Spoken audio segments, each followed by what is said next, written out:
Welcome to Alfian Zinfil Channel.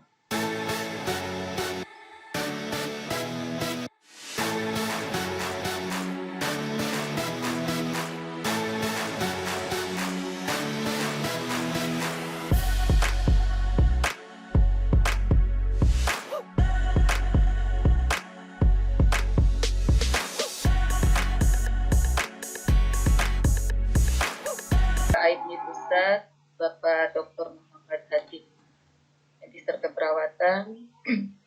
Kemudian yang terhormat Wakil Ketua 1 AIPNI Pusat yang membawahi bidang kurikulum, kebijakan, organisasi, dan penelitian, sekaligus Ketua Regional 9 Jawa Timur, Profesor Dr. Salam M. Nerson. Yang saya hormati Ketua Bidang Kurikulum AIPNI Pusat, Bu Fitri Haryanti. Kemudian yang saya hormati anggota Tim Pengembangan Kurikulum atau Bidang Kurikulum AIPNI Pusat yang sudah hadir.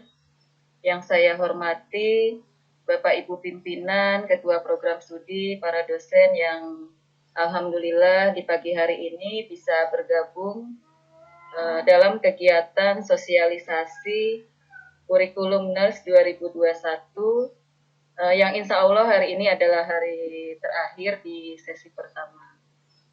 Selamat datang dan selamat mengikuti semua.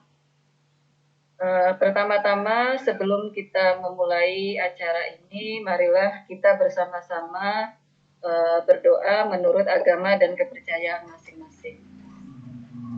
Berdoa dimulai.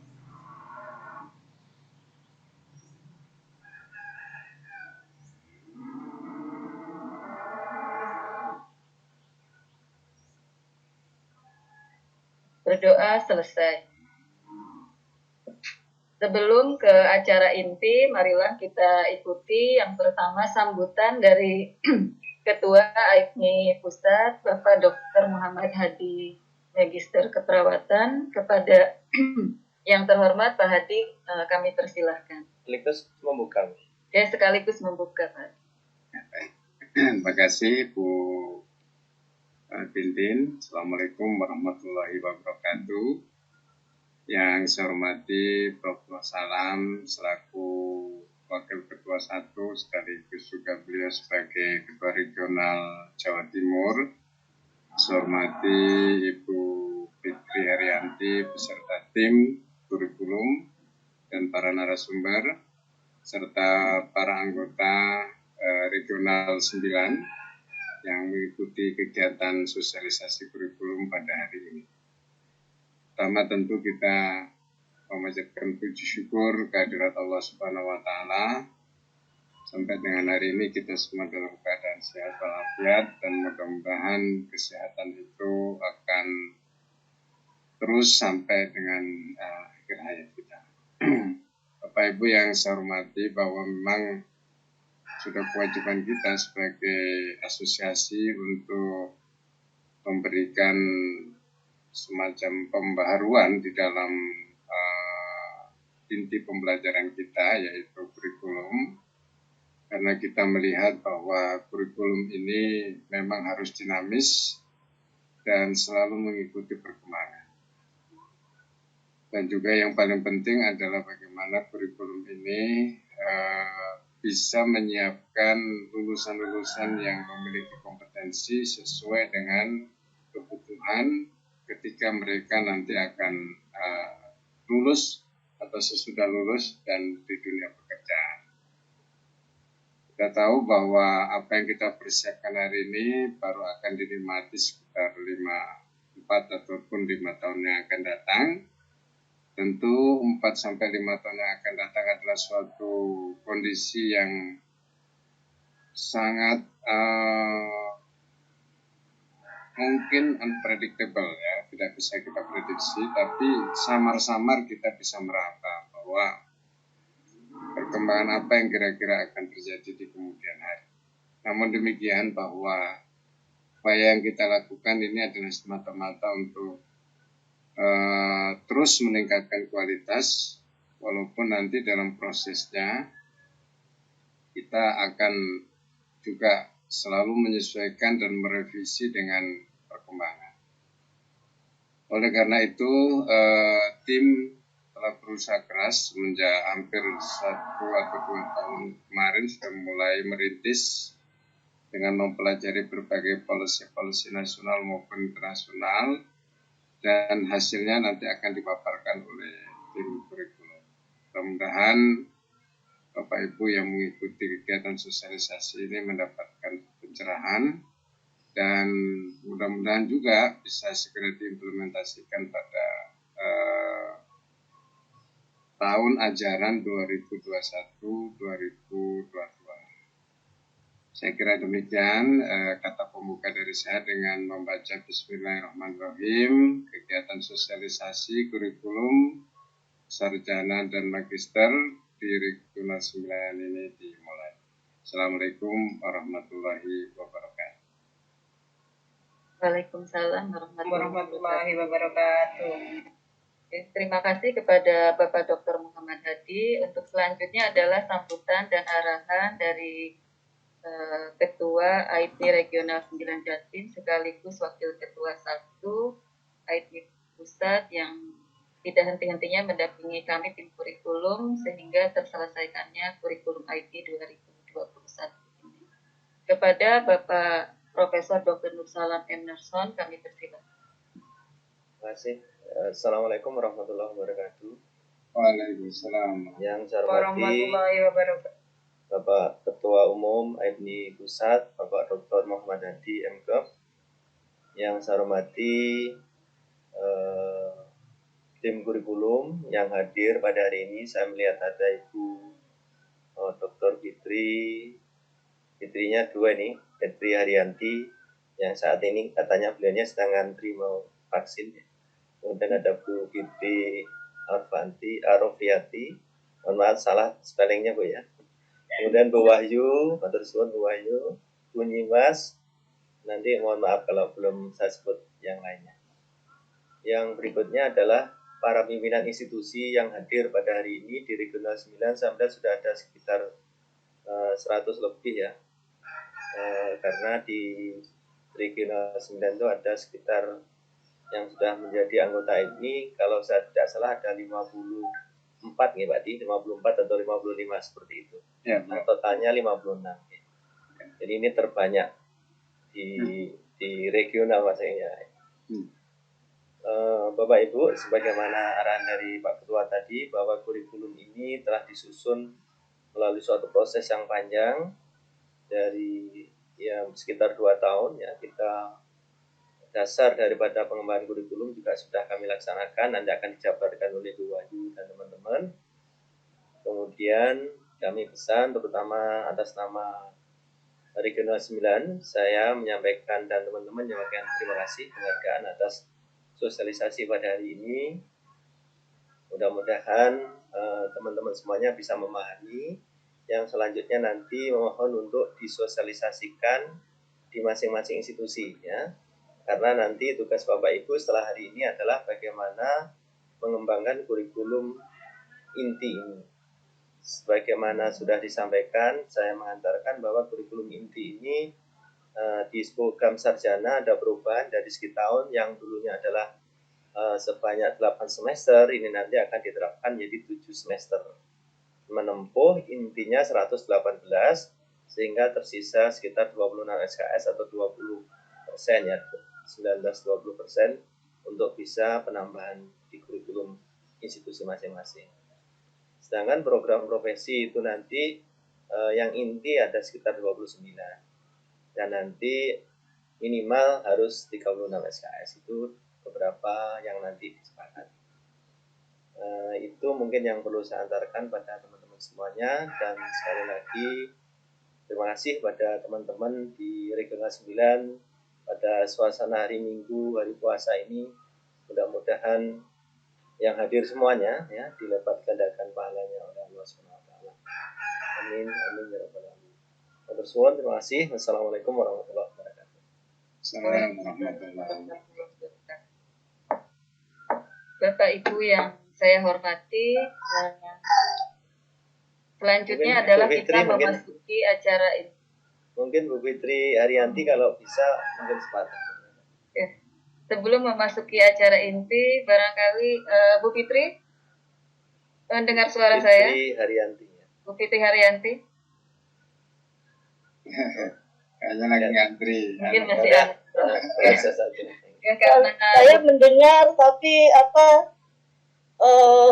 ya saya persilakan saja untuk tim bisa Oke. memulai. Nggih, nggih. Minta Ya. maaf ya. Oke, terima Terima kasih, Bu kasih Fitri. Bu Fitri. Oke, selanjutnya adalah kita memasuki acara inti yaitu sosialisasi kurikulum pendidikan NERS 2021 yang akan disampaikan oleh Ibu Wahyu Hidayati. Kepada Ibu Wahyu kami persilahkan. Baik, terima kasih Ibu Tintin yang kami hormati Bapak Ketua AIMNI Pusat, Bapak Muhammad Adi, dan Bapak Wakil Ketua Prof. Nur Salam yang sudah selalu mendampingi kami ini. Mohon maaf, Bu Wahyu suaranya mungkin bisa di... Iya, suaranya kok iya gini terus ya saya ya. Iya, harus agak ngegas kayaknya. Ya. Puasa. Oke. Oke, alhamdulillah ini pimpinan AIM ini selalu mendampingi kami. Kami selalu disupport, dimotivasi untuk persiapan maupun sampai dengan panelnya. Alhamdulillah selalu mendapatkan dukungan yang luar biasa. Mohon izin Bapak Ibu untuk share screen. Mohon izin untuk menyampaikan dari hasil yang sudah kami laksanakan untuk kurikulum pendidikan NERS Indonesia tahun 2021. Jadi ini ada 3 logo yang memang melambangkan dari bahwa dalam proses pembuatan kurikulum pendidikan NERS ini memang banyak sekali mendapatkan masukan baik itu dari anggota maupun dari pengurus AIMNI, kemudian juga dari kementerian serta dari organisasi profesi. Mohon maaf. Nah, ini adalah desain cover dan judul buku kurikulum pendidikan NERS Indonesia. Kemudian untuk outline-nya adalah seperti ini, dari mulai halaman judul, kemudian copyright cover, tim penyusun, kontributor, editor, daftar isi, kemudian sambutan-sambutan. Nah, untuk di bab 1, ini di bab pendahuluan, ini terdiri dari dasar pemikiran penyusunan kurikulum pendidikan NERS, kemudian landasan pengembangan kurikulum, dan tujuan penyusunan kurikulum, supaya kita mempunyai satu persepsi yang sama ya, terkait dengan kurikulum ini. Kemudian di bab 2 ini berisi tentang kerangka konsep pendidikan NERS yang terdiri dari falsafah keperawatan, kemudian keperawatan sebagai profesi, dan keperawatan sebagai pelayanan profesional. Hal ini juga kita wujudkan untuk kita mempunyai pandangan yang sama terkait dengan hal tersebut. Nah, kemudian di bab 3 ini adalah inti dari buku yang merupakan tahapan untuk pengembangan kurikulum pendidikan NERS Indonesia. Meliputi profil lulusan NERS, kemudian deskripsi profil, capaian pembelajaran lulusan, masa studi dan beban SKS, kemudian matriks kegayutan antara profil lulusan dan CPL, kemudian bahan kajian, serta matrik kegayutan antara bahan kajian dengan mata kuliah, serta matrik kegayutan antara CPL dan mata kuliah. Suaranya hilang. Dan, oh ya, Ada kok, tes. Prof. Ada kedengaran Masih saya. ada? Ada. Oke, mohon izin dilanjutkan, ya. Nah, kemudian yang berikutnya adalah analisis kompetensi per tahun. Ini juga sudah kami masukkan di sana. Kemudian besaran SKS berdasarkan kedalaman dan keluasan bahan kajian, diikuti dengan sebaran mata kuliah pada pendidikan sarjana, kemudian deskripsi mata kuliah, capaian pembelajaran, serta daftar rujukan pada pendidikan sarjana maupun pada pendidikan profesional. Kemudian di dalam bab 4 ini berisi panduan pelaksanaan kurikulum pendidikan nurse Indonesia. Serta di bab 5 ini ada metode pembelajaran serta evaluasi pembelajaran. Kemudian di bab 6 adalah penutup serta lampiran. Lampiran ini berisi tentang contoh untuk RPS. Kemudian untuk tahapan penyusunan kurikulum nurse Indonesia, ini mungkin nanti karena Bapak Ibu dari institusi harus melanjutkan dari kurikulum inti yang sudah dihasilkan dari AIPNI, ini akan dilanjutkan oleh Bapak Ibu di institusinya masing-masing, ya, karena seperti tadi yang disampaikan oleh Prof. Nur Salam, bahwasanya untuk kurikulum inti ini kami menyiapkan 80%, sedangkan 20%-nya nanti itu adalah menjadi tanggung jawab institusi untuk mengembangkannya.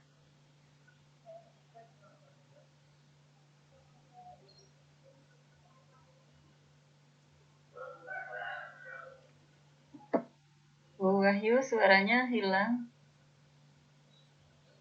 Termute. Oke, maaf.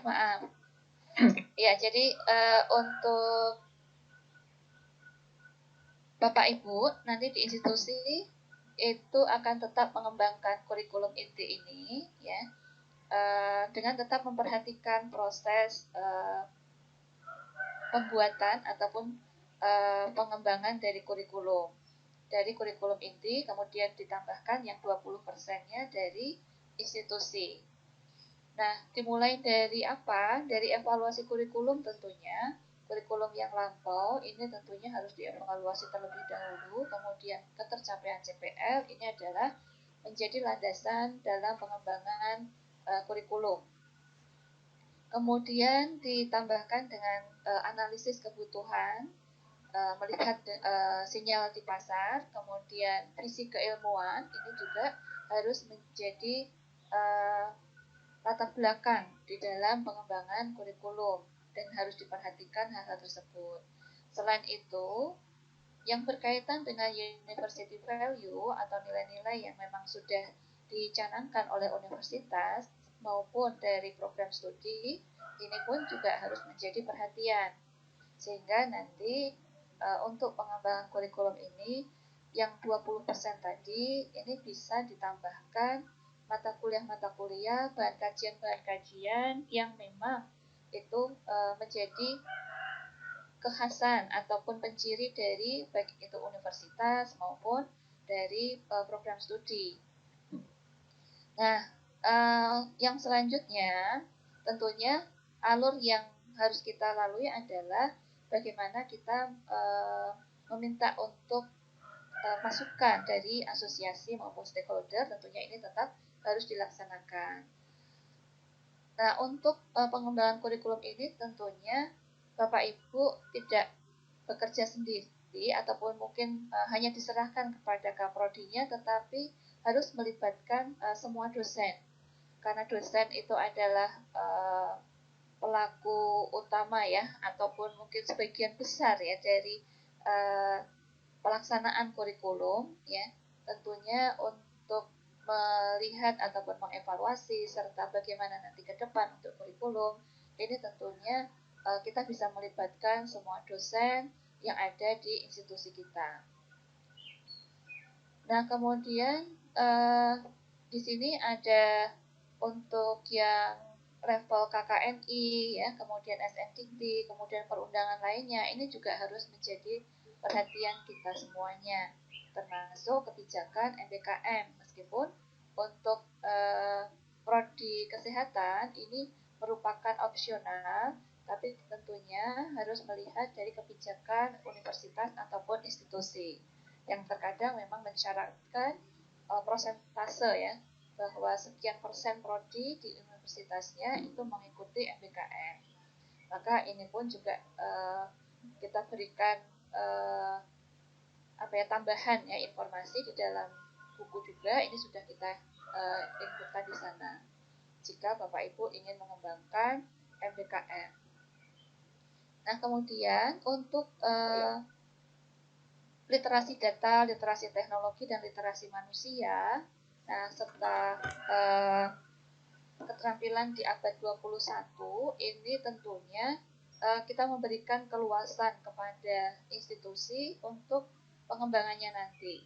Karena untuk yang hanya sebagian kecil ya mungkin ya yang sudah kita masukkan di dalam kurikulum inti ya, di bagian metode pembelajarannya. Namun jika ingin dikembangkan di dalam bahan kajian ataupun mata kuliah, ini masih sangat terbuka luas. Ini juga mungkin bisa dikaitkan dengan MBKM ya, untuk prodi, misalnya di universitasnya ada prodi yang dalam pengembangan teknologi, maka ini pun juga bisa diarahkan ke sana. Nah, tadi setelah kita melihat dari profil lulusan, kemudian tentunya diturunkan kepada CPL, Learning Outcome, ya, kemudian dibuatlah matrik kegayutan antara CPL dengan mata kuliah. Nah, untuk bisa membuat mata kuliah ini tentunya bahan kajian serta keluasan dan kedalaman dalam materi pembelajaran ini harus menjadi landasan yang utama. Nah, kemudian setelah dari matriks yang tadi sudah kita buat, maka selanjutnya adalah kita bisa menetapkan nama-nama mata kuliah serta besarnya SKS. Setelah itu, barulah kita bisa membuat pengorganisasian dari mata kuliah, sebaran mata kuliah di setiap semester. Dan tentunya itu kita harus melihat level kompetensi di setiap tahun.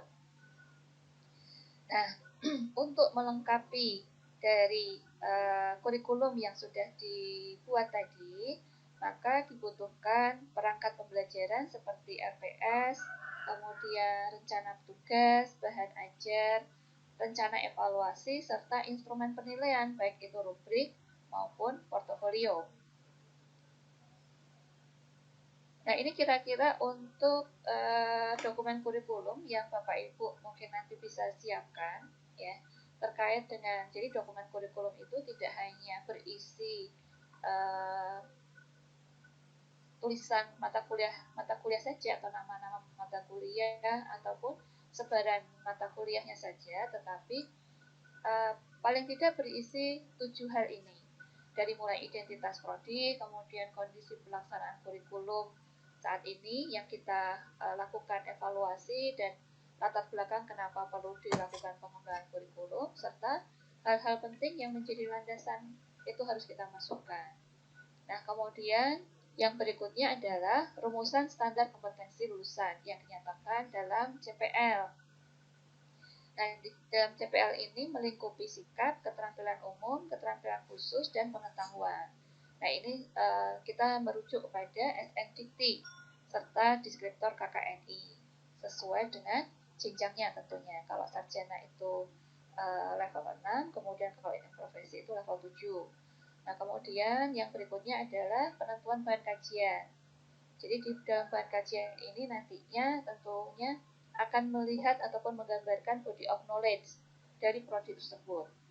Jadi Bapak Ibu nanti jika akan menambahkan mata kuliah itu harus ada landasan kenapa itu ada dan bahan kajiannya apa, serta rinciannya, kedalamannya, keluasannya, nah itu harus dimasukkan. Kemudian juga pembentukan mata kuliah dan penentuan bobot SKS. Yang tidak boleh dilupakan juga adalah distribusi mata kuliah di setiap semester. Nah, untuk yang distribusi mata kuliah tiap semester ini tentunya tadi saya ingatkan lagi bahwa ini harus melihat dari level kompetensi tiap tahun.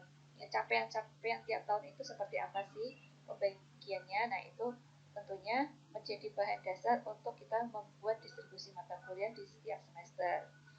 Kemudian dilengkapi dengan rencana pembelajaran semester atau RPS yang tentunya harus ditulis secara lengkap untuk semua mata kuliah di prodi tersebut.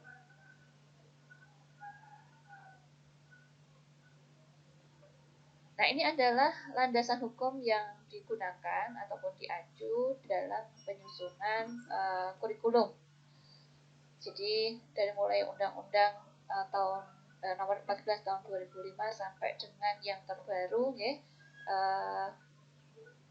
yang keputusan Menteri Kesehatan 425 tahun 2020 ini yang tentang standar profesi keperawatan, ini kita gunakan sebagai acuan. Nah, ini adalah landasan pengembangan yang berkaitan dengan isu global. Jadi adanya tantangan perubahan, kita tahu sendiri seperti apa kondisi saat ini dan kondisi ke depan yang sangat sulit untuk diprediksi, ya. Kemudian pengembangan ataupun perkembangan masalah kesehatan secara global, kompetensi lulusan, ya, persaingan, ya, ini tentunya menjadi implikasi perubahan kurikulum, ya. Kemudian kesepakatan kurikulum inti-NERS bersama negara-negara ASEAN ini juga menjadi bahan pertimbangan dalam perubahan kurikulum. Masa studi ini juga menjadi hal yang kita perhatikan. Nah, inilah yang kemudian mendasari kalau di luar itu sudah 4 tahun ya itu sudah selesai gitu ya. Tapi di kita masih 5 tahun. Oleh karena itu kita mencoba untuk menyusun pendidikan NERS ini 4,5 tahun ya. Jadi belum bisa sama ya dengan negara-negara di luar. Nah, ini karena memang banyak muatan juga yang dititipkan dari negara ya untuk bisa dimasukkan di dalam kurikulum pendidikan tinggi. Nah, kemudian untuk landasan yang berikutnya adalah hasil telaah kurikulum inti IME oleh Nursing Board dari luar negeri yang sudah diperoleh itu adalah dari Nursing Board Kanada. Ini penguatan di mata kuliah ya, farmakologi keperawatan dan kemampuan berpikir kritis. Yang lampau untuk farmakologi keperawatan ini memang belum ada.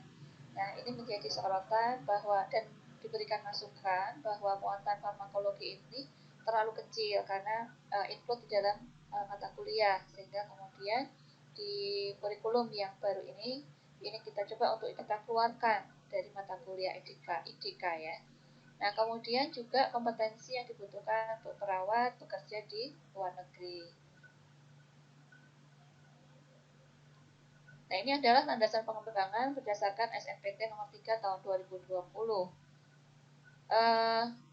Yang pertama adalah yang berkaitan dengan kampus Merdeka Belajar yang tadi sudah saya sampaikan itu adalah opsional ya, tapi ini tergantung dari institusi.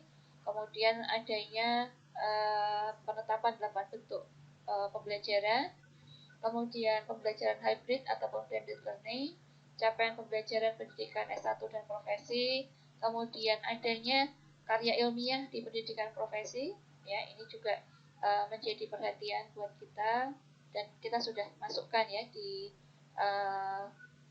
kurikulum untuk yang profesi.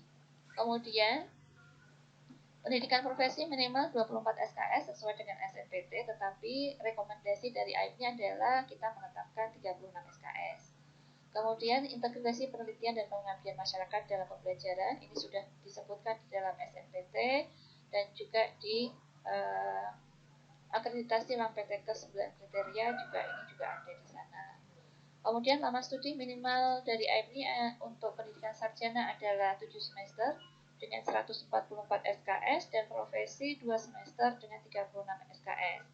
Nah, kalau ditilik dari SNPT ini SNPT menetapkan maksimalnya. Jadi kita tidak melanggar dari apa yang sudah diundangkan. Jadi kalau SNPT menyampaikan bahwa maksimal untuk pendidikan sarjana itu adalah 7 tahun, kemudian untuk profesi adalah 3 tahun. Nah, kemudian juga di SNPT ini ada aspek-aspek sikap yang ditambahkan di sana. Jadi nanti pada saat penyusunan kurikulum, Bapak Ibu juga bisa membuka kembali ya SNPT-nya. Nah, kemudian ini adalah untuk kurikulum pendidikan nurse Indonesia, jumlah beban SKS tahap sarjana yang kami sudah susun ini adalah 80%. Kisaran dari 118 SKS ya dengan teori 81 SKS sekitar 68,6%, kemudian untuk praktikumnya adalah 37 SKS atau 31,4% dari minimal 144 SKS. Nah, jumlah beban SKS tahun profesi nurse untuk yang sudah kami susun itu adalah 80%. Ini adalah 29 SKS dari minimal 36 SKS. Nah, ini adalah latar belakang kebutuhan lulusan, tentunya sudah banyak diketahui ya dan dikenali. Ini menjadi perhatian ya untuk kita semuanya. Nanti bisa diinsert di dalam metode maupun proses pembelajaran. Kemudian landasan pengembangan yang lain adalah draft SNPK atau SNPK ya. Ini masih dalam antrian, semoga kita bisa segera mendapatkan nomornya. Mohon doa dari semuanya. Nah, ini di dalam SNPK ini juga ada 9 cabang pembelajaran pendidikan keperawatan. Kemudian landasan pengembangan yang lain adalah KMK HK 01 07 425 2020. Ini tentang standar profesi perawat ya. Jadi pada saat menyusun nanti Bapak Ibu bisa buka lagi ya aturan-aturan tadi ya. Jadi sambil dicek kembali. Dan mungkin kalau nanti selama penyusunan ada hal-hal yang baru, ini bisa diinsertkan. Nah, ini adalah kebutuhan kompetensi global tenaga kesehatan di era disrupt teknologi. Tentunya ini juga hal yang harus diperhatikan oleh kita semuanya, baik itu untuk kompetensi profesional, kemudian kompetensi baru, serta kompetensi interprofesional. Ya, jadi jangan sampai dilupakan. Nah, ini tadi sudah disampaikan terkait dengan disruptive innovation ya. Nah, untuk inovasi pelayanan kesehatan saat ini tentunya ada pengembangan SDM kesehatan dengan 5C skill. Critical thinking, communication, collaboration, creativity, and innovation, serta continuous learning. Jadi hal ini tentunya tadi sudah kalau kita lihat dan kita perhatikan ini sudah kita masukkan sebetulnya ya. Nanti bagaimana pelaksanaannya tentunya di dalam metode pembelajaran itu harus mewujudkan ataupun menggambarkan hal itu. Nah, ini adalah penggambaran dari kolaborasi antar profesi yang memang dititipkan dari Kementerian Kesehatan ya. Jadi tidak mungkin untuk profesi kesehatan ini akan bekerja sendiri-sendiri. Tentunya ini perlu adanya kolaborasi antar profesi. Nah, kapan saatnya belajar? Tentunya mahasiswa akan belajar hal ini pada saat di bangku perkuliahannya. Jadi jangan sampai mereka nanti gagap pada saat mereka harus berkolaborasi. Kemudian ini adalah kompetensi tambahan yang dititipkan dari Kementerian Kesehatan, baik itu kompetensi klinis, manajerial, dan personal di era pandemi. Jadi kalau di dalam kurikulum kita, meskipun memang tidak diwujudkan dalam satu mata kuliah tersendiri, tetapi untuk penata laksanaan pasien COVID ini sudah kita masukkan di dalam bahan kajian. Jadi mohon nanti untuk bisa dicek kembali, dilihat pada saat penyusunan mata kuliah dan juga RPS, bahan kajian ini menjadi acuan untuk penetapan capaian pembelajaran ataupun capaian pembelajaran pada mata kuliah gitu ya. Nah, kemudian untuk adaptasi dalam metode pembelajaran ya bagi tenaga klinis tentunya di masa pandemi ini terutama ini juga harus diperhatikan yang berkaitan dengan contactless teknologi, kemudian tetap perhatikan keamanan. Ya, jadi penggunaan metode pembelajaran ya perlu adaptasi ya yang bagaimana supaya bisa dilaksanakan pada setiap ataupun situasi dan kondisi yang mungkin akan kita alami berubah gitu ya, berubah. Nah, kemudian landasan pengembangan yang lain adalah akreditasi Lampetekes. Tadi sudah kita sampaikan, salah satunya adalah integrasi penelitian dan pengabdian masyarakat pada pembelajaran. Kemudian adanya penguatan pada OBE, ya, OBE, Outcome Based Education. Jadi memang harus dimasukkan ya, bagaimana rencana evaluasi pembelajarannya. Nah, ini adalah isu yang dikembangkan ataupun sebetulnya sudah bukan isu lagi karena di akreditasi Lampetekes ini sudah ditanyakan. Tetapi ini memang ada titipan khusus ya untuk disampaikan ke institusi untuk bisa mempersiapkan yang berkaitan dengan uji kompetensi nasional ditambahkan dengan metode OSCE. Ya, nanti akan disampaikan oleh Bu Tintin bagaimana apa yang harus disiapkan. Kemudian landasan pengembangan yang lain adalah evaluasi hasil uji kompetensi nasional.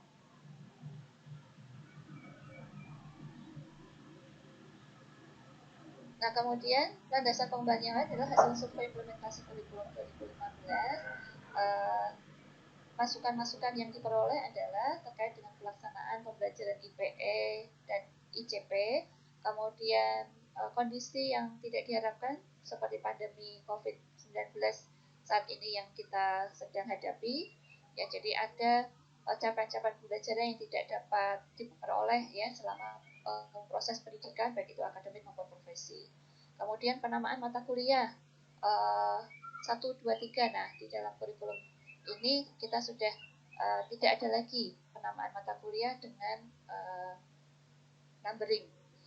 Nah, kemudian landasan yang lain adalah akreditasi SNARS. Ini juga kita perhatikan terkait dengan standar integrasi pendidikan dalam pelayanan kesehatan yang berkaitan dengan prasyarat praktikan, wahana praktek, rasio mahasiswa, dan persepsi klinik, metode bimbingan dan penilaian, serta hal-hal lain. Ya, ini juga harus menjadi perhatian.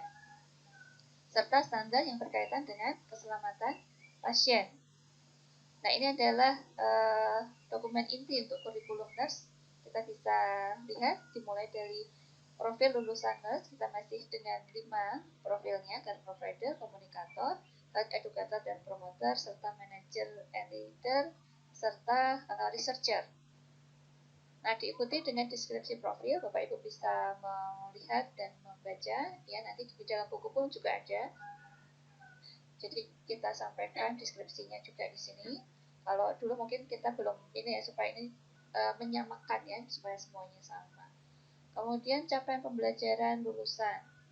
Di dalam capaian pembelajaran lulusan ini sudah termaktub di dalamnya efektif, sikap, ya, kemudian keterampilan umum dan keterampilan khusus. Untuk keterampilan umum ini tentunya dilandaskan pada SNPT ya. Nah, kemudian keterampilan khususnya ini adalah sesuai dengan keilmuannya. Nah, ini adalah kegayutan antara profil lulusan dengan CPL. Jadi ini diberikan rumput-rumput ya di dalam kolom-kolom ini. Ini bagaimana kegayutan antara profil lulusan yang 5, kemudian dengan CPL yang ada 9. Nah, kemudian dari CPL tadi, ini kita coba dijabarkan di dalam bahan kajian yang dibutuhkan untuk mencapai capaian pembelajaran, ya. Jadi di sini kami berikan salah satu contoh, ya karena farmakologi dalam keperawatan adalah mata kuliah yang baru, maka ini kita tampilkan untuk yang farmakologi dalam keperawatan. Jadi kita lihat dulu bahan kajiannya, baru kemudian muncullah ya, jadi kebutuhannya tadi kan kita butuh nih ada farmakologi keperawatan apa saja nih bahan kajiannya untuk bisa sampai dengan mencapai CPL yang diharapkan ya. Nah, kemudian dirangkum menjadi satu mata kuliah yaitu farmakologi dalam keperawatan. Nah, ini adalah matriks CPL dan mata kuliah. Nah, ini dari CPL yang 9 tadi kita gayutkan dengan mata kuliah. Tentunya ini juga kami melihat dari bahan kajiannya. Jadi ini kita meringkasnya ya, kira-kira untuk yang CPL 1 itu ada di mana saja sesuai dengan bahan kajian yang ada. Nah, tadi sudah saya sampaikan terkait dengan analisis kompetensi per tahun. Nah, ini nanti menjadi guide buat Bapak Ibu dalam pengembangan kurikulum. Ya, jadi tahun pertama itu apa sih yang dicapai, tahun kedua, tahun ketiga, dan seterusnya sampai dengan tahun kelima. Ya, tahun kelima itu berarti nanti dia sudah selesai pada nurse ya. Nah, ini adalah besaran SKS mata kuliah berdasar kedalaman dan keluasan bahan kajian. Nah, perlu diperhatikan bahwa untuk menetapkan SKS perlu dilihat keluasan dan kedalamannya. Keluasan diperoleh dari mana? Keluasan itu diperoleh dari banyaknya bahan kajian ya, yang tadi sudah kita sebutkan di depan tadi ya. Kemudian kita lihat seperti apa sih dan seberapa banyak ya dibutuhkan. Kemudian untuk kedalamannya ini tentunya melihat dari level ya, dari Bloom ya. Ini bisa kita pakai ya untuk sarjana dan profesi ini rata-rata di 3 dan 4 ya. Nah, kemudian ini kalau untuk menetapkan SKS ini dari keluasan dan kedalaman dikalikan ketemulah beban berapa bebannya, kemudian dijumlahkan. Nah, nanti kalau Bapak Ibu itu sudah menambahkan yang 20%, tentunya jumlah ini akan berubah. Sehingga beban SKS-nya nanti tiap mata kuliah ini ya akan mendapatkan SKS sementara. Ya, SKS sementara. Nah, ini adalah pengalinya ya. Jadi kita menetapkan berapa jumlah SKS secara keseluruhan. Tadi dari beban yang ada dibagi jumlah total beban, kemudian dikalikan SKS yang akan ditetapkan. Nah, kemudian kalau sudah mendapatkan SKS sementara, maka kemudian kita bisa membulatkan ya, membuat pembulatan SKS-nya. Nah, ini adalah gambaran mata kuliah per semester 1 ya. Nah, ini sudah tidak ada lagi penomoran ya. Kalau kita lihat, nah ini ada yang farmakologi keperawatan tadi sudah kita masukkan ya. Kemudian proses perawatan dan berpikir kritis ini secara khusus memang kita sebutkan ya, supaya tidak terlupakan ya. Kemudian ini adalah semester 3 dan semester 4 KMB sudah tidak ada lagi KMB 1, KMB 2 ya, tetapi ini sudah disebutkan sehingga terlihat lebih jelas gitu ya, mau belajar apa sih di mata kuliah itu. Kemudian untuk perawatan anak, maternitas itu juga sama ya, komunitas juga kita sudah memberikan penamaan. Tentunya untuk memberikan penamaan ini pun kami juga sudah berkonsultasi dengan teman-teman di kolegium. Kemudian untuk yang semester 7 ya, ini di semester 7 ya, untuk skripsi ini kita tambahkan dengan SKS 4. Sebelumnya kalau tidak salah itu 2. Nah, ini adalah untuk pendidikan tahap profesi nurse ya. Kita tetapkan 29 SKS untuk yang inti, kemudian kurikulum institusi ini kita harapkan nanti bisa dikembangkan menjadi 36 SKS seperti yang sudah ditetapkan oleh IPNI. Nah, ada karya ilmiah akhir di sini ya. Kita sudah masukkan di dalam kurikulum intinya sejumlah 2 SKS. Nah, ini adalah contoh deskripsi mata kuliah, capaian pembelajaran, dan daftar referensi. Mungkin Bapak Ibu bisa juga melihat kalau link drive file sosialisasi kita sudah bisa dibuka ya. Bapak Ibu bisa sambil melihat di sana. Ini adalah contoh deskripsinya. Jadi ada deskripsi mata kuliah, ada capaian pembelajaran, kemudian kita masukkan juga beberapa contoh untuk daftar rujukannya.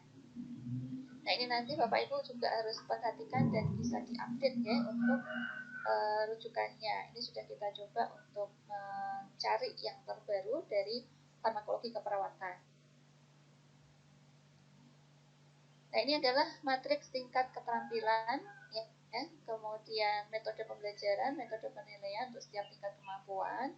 Ini Bapak Ibu bisa melihat dan merujuk kembali pada KMK tadi ya, Keputusan Menteri Kesehatan RI nomor HK 0107 Menkes 425 2020 tentang standar profesi. Jadi di sana juga ini sudah disampaikan terkait dengan kriterianya, kemudian tingkatnya, tingkat 1, 2, 3, 4 ya. Jadi itu di sana sudah dimasukkan. Nah, kemudian untuk contoh di profesi, ini kami ambilkan untuk yang keperawatan dasar profesi. Ya, untuk deskripsi mata kuliah, kemudian capaian pembelajaran, serta tabel contoh kemampuan profesional dan tingkat pencapaian di KDP ya. Ini kami coba untuk memilah mana untuk tingkat pencapaian KDP ya terkait dengan capaian pembelajarannya. Jadi untuk nurse ini biasanya di level tingkat pencapaiannya yang 4444 ya. Nanti bisa dicek di KMK ya, di sana sangat lengkap. Nah, kami sudah mencoba untuk menginsertkan itu di dalam buku kurikulum. Ini adalah daftar rujukan untuk keperawatan dasar profesi. Nah, ini untuk persiapan dalam penyelenggaraan uji kompetensi OSCE nasional. Ini Bu Titin yang akan menyampaikan. Bu Titin, apakah dengan slide saya atau saya slide sendiri saja Bu, biar lebih mudah. Baik, terima kasih. Dari saya cukup sekian. Mohon izin Bapak Ibu karena kita menghemat suara, jadi saya dengan Bu Wahyu berbagi karena Bu Wahyu itu masih ada satu sesi lagi nanti di terakhir. Mohon izin melanjutkan.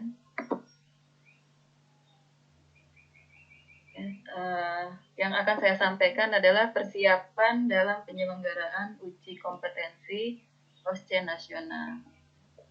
Ini adalah landasan hukum untuk uji kompetensi OSCE, ada dari Undang-Undang Nomor 20 Tahun 2003 tentang Sistem Pendidikan Nasional, kemudian Undang-Undang Nomor 12 Tahun 2012 tentang Sistem Pendidikan Tinggi, Undang-Undang 38 Tahun 2014 tentang Keperawatan, dan Peraturan Pemerintah Nomor 08 Tahun 2012 tentang KKNI. Ini adalah beberapa hal yang harus disiapkan institusi. Yang pertama adalah blueprint OSCE. Nah, blueprint ini disusun bertujuan sebagai panduan dalam pengembangan aturan pelaksanaan dan materi ujian metode OSCE secara proporsional sesuai dengan karakter dan kompetensi lulusan perawat yang diharapkan. Kemudian manfaat blueprint OSCE itu sendiri ada bagi calon peserta uji adalah memberikan informasi terhadap materi yang akan diujikan dan persiapan apa yang harus dilakukan. Kemudian bagi lembaga pendidikan adalah memberikan informasi untuk pengembangan kurikulum pendidikan, pengembangan strategi pembelajaran, dan metode evaluasi. Untuk selanjutnya, untuk pengelola ujian adalah menetapkan proporsi dan komposisi soal dan standar setting sesuai dengan metode pendekatan. Nah, kemudian selanjutnya yang kedua adalah kompetensi dalam blueprint. Tentunya kompetensi ini sesuai dengan level KKNI untuk nurse yaitu level 7 yang meliputi komponen sikap, kemampuan kerja umum dan khusus, penguasaan pengetahuan, serta kewenangan dan tanggung jawab. Nah, kategori kompetensi ini yang dinilai merupakan pencapaian kemampuan yang akan diukur melalui metode OSCE yang meliputi komunikasi dan edukasi, kemudian proses keperawatan dari mulai pengkajian sampai dengan evaluasi, dan perilaku profesional. Yang ketiga adalah kategori kompetensi. Nah, penentuan kompetensi klinik utama yang akan diujikan harus disesuaikan dengan learning outcome pada pendidikan nurse. Yang pertama adalah meliputi pengkajian riwayat kesehatan, pemeriksaan fisik, keterampilan prosedural, konseling, dan sikap profesional. Kompetensi klinik juga harus mempresentasikan setiap konteks pelayanan keperawatan dalam rentang sehat sakit yang meliputi upaya kesehatan promotif sampai dengan rehabilitatif, pada semua daur kehidupan dan setting utama pelayanan keperawatan. Yang berikutnya atau yang keempat adalah setting jumlah stasiun. Nah, jumlah stasiun yang harus disiapkan atau yang digunakan adalah 9 stasiun yang meliputi 9 stasiun yang menggambarkan pemenuhan kebutuhan dasar manusia dan 2 stasiun istirahat. Nah, stasiun istirahat ini ditempatkan pada stasiun 5 dan stasiun 11. Nah, beberapa kebutuhan dapat digabung dalam satu stasiun. Dari stasiun tersebut tadi ada 9 yang meliputi yang pertama kebutuhan oksigen, kemudian sirkulasi, cairan elektrolit, nutrisi, eliminasi, aktivitas dan istirahat, kebutuhan rasa aman dan nyaman, kebutuhan psikososial, dan yang ke-9 adalah seksual dan kebutuhan reproduksi. Nah, penggabungan didasarkan atas penilaian kedekatan dan sedikitnya jumlah kompetensi utama yang teridentifikasi dalam suatu kelompok kebutuhan dasar. Penentuan jumlah stasiun didasarkan atas reliabilitas ujian yang dapat dicapai dan perkiraan terhadap kemampuan institusi menyediakan sumber yang dibutuhkan selama atau dalam pelaksanaan OSCE. Nah, untuk selanjutnya yang kelima adalah setting station. Yang pertama, kelengkapan station. Ini harus menggambarkan setting klinik yang harus ditata sesuai dengan kondisi klinik atau klinik komunitas dan keluarga yang sebenarnya. Yang terdiri dari 2 stasiun gawat darurat, 4 stasiun rawat inap, 2 stasiun untuk rawat jalan, dan 1 stasiun untuk komunitas atau keluarga. Nah, jika berdasarkan rentang usia, setting station ini terdiri dari 1 stasiun anak, dewasa 7 stasiun, dan lanjut usia 1 stasiun. Jadi kita harus bisa mengatur kebutuhan stasiun ini terpenuhi. Kemudian, setting station yang berikutnya adalah penggunaan klien standar yang diperlukan untuk menggantikan klien yang sebenarnya. Dibutuhkan minimal 6 station untuk profesi nurse ini. Jadi ada 6 klien standar minimal yang dibutuhkan. Kemudian lama waktu ujian adalah 20 menit per 1 station yang ditetapkan berdasarkan kompleksitas tugas dan keterampilan. Sehingga total memerlukan waktu 220 menit atau 3 jam 40 menit. Nah, untuk format penulisan soal, nanti Bapak Ibu bisa membaca sendiri. Yang jelas soal ini dibuat oleh staf pendidik dan praktisi klinik yang merupakan perawat dengan keahlian masing-masing di bidangnya dengan pendidikan minimal S2 keperawatan atau spesialis keperawatan atau kesehatan dengan latar pendidikan S1 nurse. Kemudian kita lanjut ke persyaratan penguji. S2 keperawatan atau kesehatan atau spesialis dengan latar belakang S1 keperawatan dan nurse, berpengalaman menjadi instruktur keterampilan klinik dan penguji OSCE di institusinya, kemudian telah mengikuti pelatihan penguji OSCE yang dilaksanakan oleh LPUK Nakes, yang dibuktikan dengan sertifikat, mematuhi tata tertib dan kode etik penguji. Nah, ini untuk syarat pengalaman dibuktikan dengan surat tugas dari institusi masing-masing. Ya, untuk instruktur skill lab di institusi masing-masing minimal 1 tahun. Jumlah penguji tadi sesuai dengan stasiunnya adalah diperlukan 9 penguji utama dan ada 3 penguji siaga ya, yang sewaktu-waktu diperlukan jika terjadi kondisi yang tidak diharapkan sehingga ujian bisa tetap berlangsung. Kemudian terdapat 2 penguji utama yang berasal dari luar institusi dalam wilayah regional atau tempat institusi tersebut. Penunjukan penguji utama dari luar institusi ditentukan oleh Panitia Pusat UKPI OSCE. Nah, ini adalah penguji eksternal. persyaratannya tentu harus sama dengan persyaratan untuk penguji. Untuk rekrutmennya itu sendiri, panitia pusat menyeleksi dan menugaskan penguji eksternal sesuai kriteria dalam panduan uji kompetensi perawat Indonesia OSCE selambat-lambatnya 1 bulan sebelum pelaksanaan. Kemudian panitia pusat memberikan surat penugasan selambat-lambatnya 2 minggu sebelum pelaksanaan, dan surat penugasan mencantumkan informasi mengenai waktu dan tempat pelaksanaan rangkaian kegiatan UKPI OSCE. Jumlah dan komposisi penguji eksternal tadi sudah disampaikan adalah 2 penguji eksternal yang berasal dari luar institusi. Yang selanjutnya dalam kegiatan OSCE ini yang harus kita pahami adalah pelatihan klien standar. Pelatihan klien standar adalah staf pendidik yang telah disertifikasi oleh lembaga pengembang uji kompetensi tenaga kesehatan atau panitia penyelenggara untuk melakukan pelatihan KS atau klien standar yang akan berperan dalam UKPI. Nah, ini klien standar ada beberapa persyaratan, nanti Bapak Ibu bisa membacanya sendiri. Tetapi yang perlu saya garis bawahi adalah tidak berasal dari profesi kesehatan, dokter, residen, bidan, perawat, mahasiswa keperawatan, kedokteran, dan kebidanan, dan atau pegawai institusi pelaksana UKPI OSCE.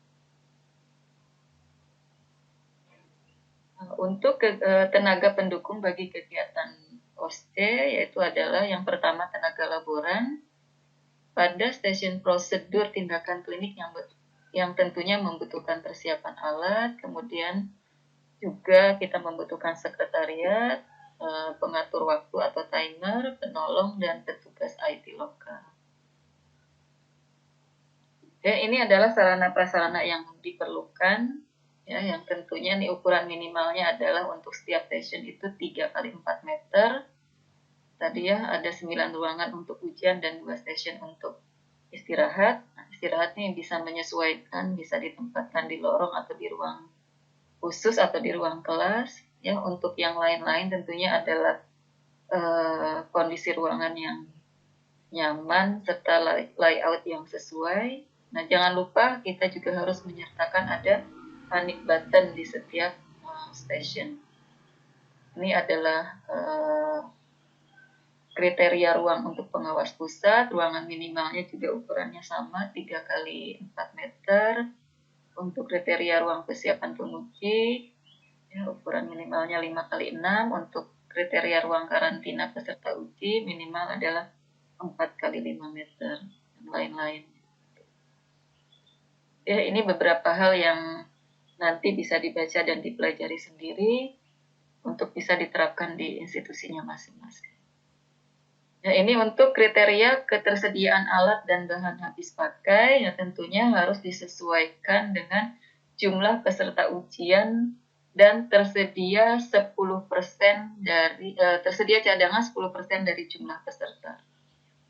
Peralatan atau instrumen tersedia sesuai dengan daftar alat dan terstandarisasi dengan jumlah minimal 2N. N-nya ini adalah grup ujian. Peralatan yang digunakan tentunya harus steril dan cadangan 10% dari jumlah peserta. Ya, manekin atau phantom juga tersedia dengan minimal 2N atau N-nya adalah sama grup ujian.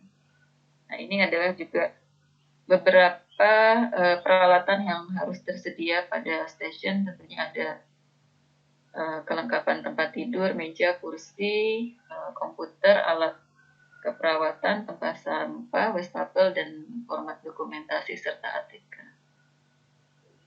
Oke.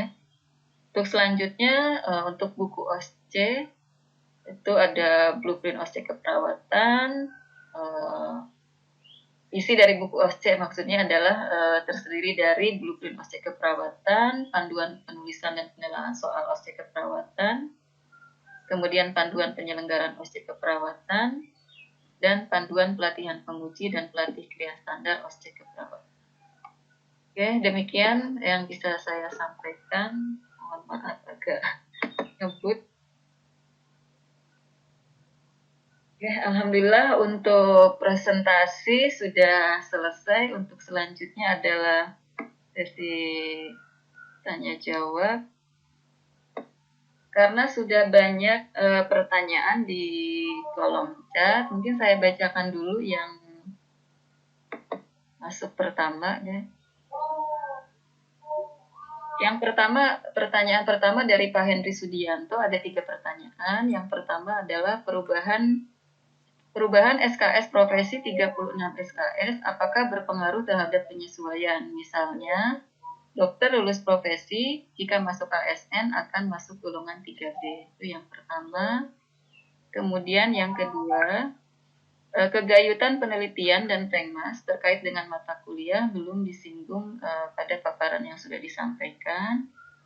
Dan yang ketiga, mata kuliah farmakologi keperawatan, apakah karena diberikan mata kuliah tersebut, apakah perawat diberi kuasa untuk membuat riset?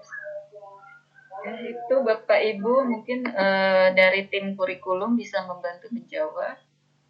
Monggo, selain Bu Wahyu, saya lihat ada Bu Tuti Nur Aini, ada Bu Fitri Arianti, Bu Fitri Arofiati, dan Bu Dimas.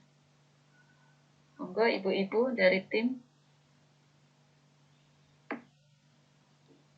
Saya izin monggo, menjawab Bu untuk Wahyu. yang farmakologi dulu ya Bu ya. Monggo. Mohon izin untuk share dulu yang seperti yang tadi sudah disampaikan sebelumnya Bu. Yang untuk farmakologi keperawatan tentunya untuk kita melihatnya juga di CPL ya. Jadi di dalam CPL ini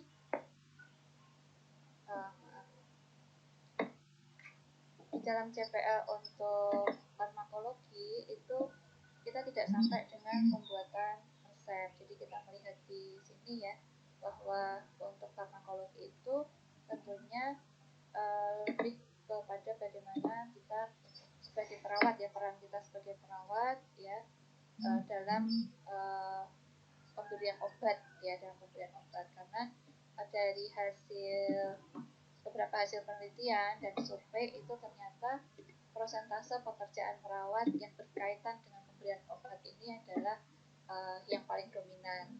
Jadi ini lebih kepada bagaimana pengelolaan obat tersebut pada pasien ya. Jadi tidak ada untuk CPL-nya itu sampai dengan pembuatan resep. Demikian mungkin Bu Tintin. Mungkin nanti dari ibu-ibu dari tim kurikulum ataupun dari Prof. Salam bisa menambahkan. Monggo ibu-ibu yang lain bisa membantu menjawab. Atau ke Prof. Nursalam mungkin Prof. Baik, terima kasih. Sama-sama terima kasih Pak Henry. Ada 3 pertanyaan tadi yang masalah farmakologi sudah disampaikan ya. Saya rasa kita sesuai amanah Undang-Undang 38 termasuk di dalam PMK nomor 26 tahun 2019. Di situ masih belum ada untuk tindakan di dalam PMK itu tertulis memberikan asuhan, termasuk memberikan tugas limpah dan seterusnya itu kita sering diskusi di sana, masih belum ada. Kemudian yang kedua, pertanyaan Pak Henry tadi untuk golongan. Jadi untuk golongan ini sebenarnya sekarang sudah disesuaikan di Menpan. Jadi misalnya profesi lain itu selain kedokteran itu hanya 24, tapi juga diakui untuk 3B Pak Henry, seperti itu. Jadi ini sebenarnya sudah nggak ada persoalan, sehingga nanti makanya kami dari AMI hanya menetapkan sekitar 29, tapi diusahakan 36 SKS. Kemudian yang ketiga tentang kegayutan. Jadi kalau kita kegayutan penelitian, kemarin juga ada pertanyaan di beberapa regional. Harapan kita nanti begini, hasil-hasil daripada penelitian kita, ya, hasil penelitian kita nanti, kita kan awalnya di fakultas atau di prodi lah katakan tuh punya namanya roadmap penelitian. Nah roadmap itu nanti kan akan misalnya roadmap kan terbagi di masing-masing departemen gitu Pak. Misalnya departemen medical bedah, ada anak dan seterusnya seperti itu. Misalnya Pak Hendri di departemen medical bedah. Nah Pak Hendri misalnya fokus pada endokrin seperti itu. Sehingga Pak Hendri nanti penelitian-penelitiannya adalah terkait tentang endokrin. Nah dalam proses penelitian termasuk bimbingan kepada mahasiswa nanti, harapannya Pak Hendri melibatkan mahasiswa kalau misalnya ada suatu penelitian bersama proyek itu.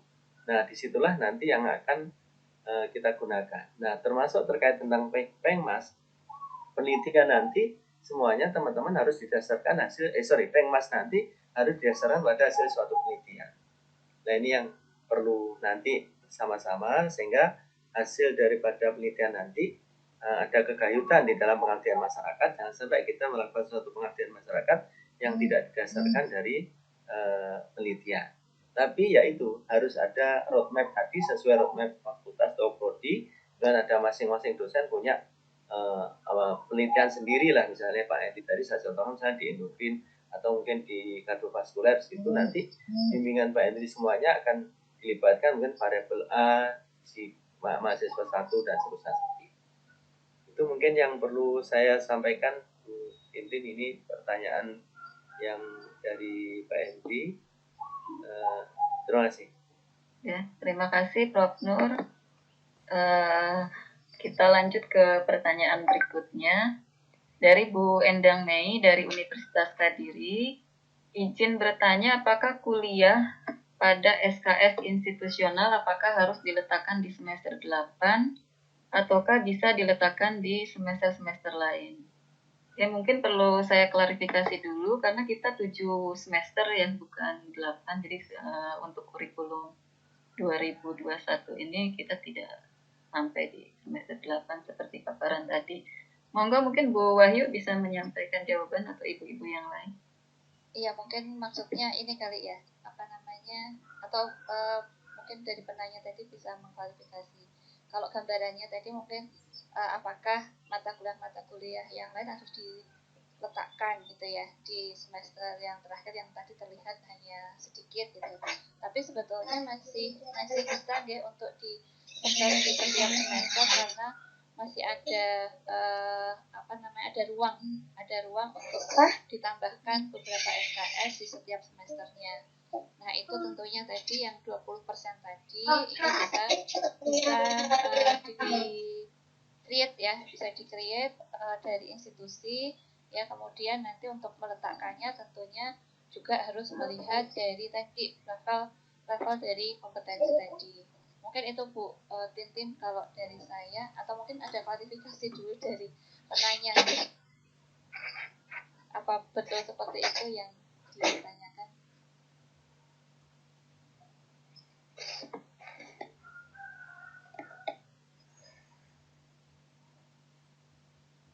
Jadi saya menambahkan nih. Ya, Prof, monggo Prof. Teman-teman semuanya di Regional 9, jadi kita sudah sepakat dan sudah suatu ketentuan nanti kita akan melaksanakan sarjana ini 7 semester. Jadi tidak ada lagi semester 8, itu yang pertama. Yang kedua, tadi Bu Bayu juga menjelaskan bahwa ketentuan dalam semester itu harus sesuai dengan tujuan tahap tadi. Ya, jadi analisis kompetensi kan tahun pertama ini. Jadi kalau tahun pertama ini berarti ya tidak mungkin dipindah misalnya nanti ke tahun kedua mata kuliah apalah misalnya. Ya, seperti ini ya. Jadi sehingga nanti misalnya kalau kita lihat bagaimana dengan kuliah institusional. Jadi kuliah institusional itu kan nanti kan harus melengkapi 26 SKS tadi. Kita kan ada 118 sehingga tambahan 26 SKS itu nanti harus apa sesuai dengan keunggulan masing-masing institusi. Jadi misalnya di Kediri misalnya keunggulannya adalah tentang keperawatan komunitas atau maupun gawat darurat seperti itu. Maka disitulah terjadinya suatu penambahan. Nah, penambahan itu tadi juga sudah sama Bu Wayu, nantinya mata kuliah itu kalau dulu kita ada komunitas 1, komunitas 2 seperti itu, sekarang nanti tidak. Jadi langsung misalnya di komunitas langsung ke topiknya ya. Jadi itu yang perlu ditekankan sehingga nanti dalam kalau misalnya masih satu tahun gitu misalnya semester 1 sebuah gitu masih dimungkinkan misalnya. Jadi artinya misalnya komunitas diberikan pada semester 5 dan 6 atau 6 dan 7 itu bisa kalau memang itu topiknya harus sekuen. Tapi kalau tidak sekuen ya bisa bareng-bareng nggak ada masalah. Itu mungkin yang perlu sehingga nanti mohon teman-teman semuanya kurikulum institusi itu nanti harus inline ya, sama dengan masing-masing institusi punya kekasan. Dan ini saya melihat belum ada pertanyaan tentang bahan kajian ya. Jadi Bapak Ibu khusus untuk pengembangan kurikulum ini nanti yang profil itu pun juga boleh tambahkan. CP itu juga boleh ditambahkan. Tapi kami menghimbau dari tim itu, oke lah profil itu sudah cukup, CP-nya kita 9, tidak lagi 53, 55. Nah, Bapak Ibu nanti bisa menambahkan di bahan kajian untuk melengkapi 26 SKS yang kurang tadi. Kemudian keluarlah mata kuliah itu. Tadi sudah disampaikan seperti itu. Itu mungkin saya kembalikan ke Terima kasih Prof. Nur, saya rasa sudah menjawabnya. Kita lanjut ke pertanyaan berikutnya dari Mizan Stikes WGH. Untuk karya ilmiah di tahap profesi, gambarannya seperti apa? Mohon petunjuknya. Saya jawab aja Bu Ayu dulu nggih. Jadi nanti kita akan membuat suatu pedoman ya, mungkin tim kurikulum akan membuat suatu pedoman yang insya Allah dalam waktu secepatnya untuk kita berikan, karena nanti untuk tugas akhir ini kan kita masih tahun kira-kira 3 tahun lagi Bu Ayu ya, 3 tahun 4 tahun lagi. Insya Allah tahun ini kita bisa menyelesaikan tugas akhir itu. Sekilas gambarannya nanti kalau ingin berusaha, misalnya mahasiswa yang sekarang jalan itu mau ya semacam exercise silahkan, tapi tidak wajib. Itu seperti studi kasus, tapi studi kasus yang bukan laporan kasus. Jadi studi kasus, penelitian studi kasus ini nanti bukan 1 pasien, tapi 2, 3, sampai mungkin bisa 4 pasien. Tapi tahapan-tahapan yang gambarannya kalau selama ini kan ada pendahuluan, bab 1, bab 2-nya tinjauan laporan kasus atau tinjauan pustakanya. Nah, bab 3-nya mungkin laporannya. Tapi di sini nanti akan diisi metode. Jadi metode penelitian. Nah, metodenya kalau penelitian ya sesuai dengan pedoman, kalau kuali mulai pendekatan ya, kemudian pengumpulan data dan seterusnya itu disesuaikan.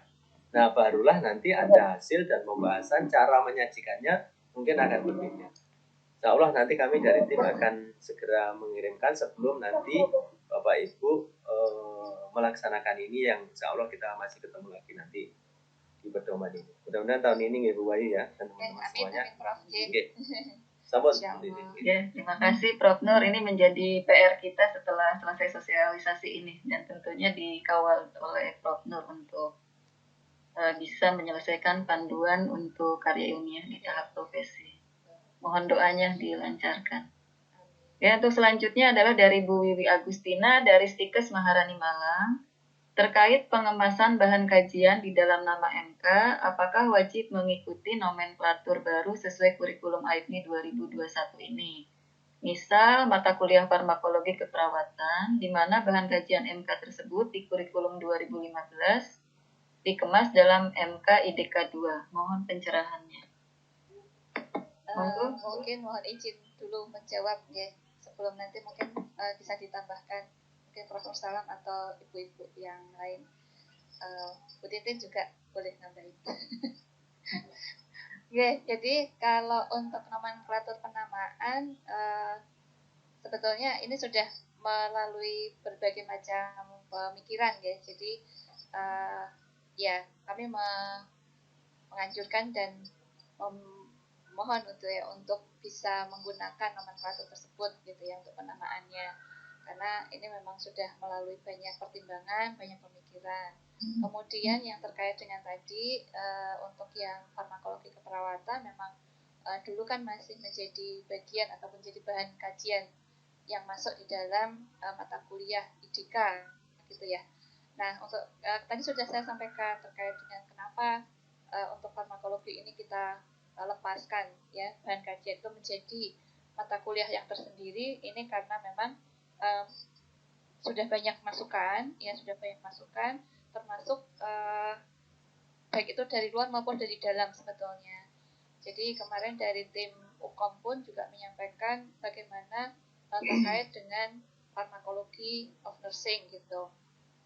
Jadi ini tentunya menjadi tanggung jawab kita bersama supaya nanti pada saat mahasiswa ini lulus ya, itu mereka tidak lagi gagap gitu ya untuk bagaimana sih peran mereka terkait dengan pemberian obat ya, apakah hanya sampai dengan bahwa obat itu sampai ke pasien, tetapi tidak tahu apa implikasi dari pemberian obat itu gitu ya. Dan hasil evaluasi dari beberapa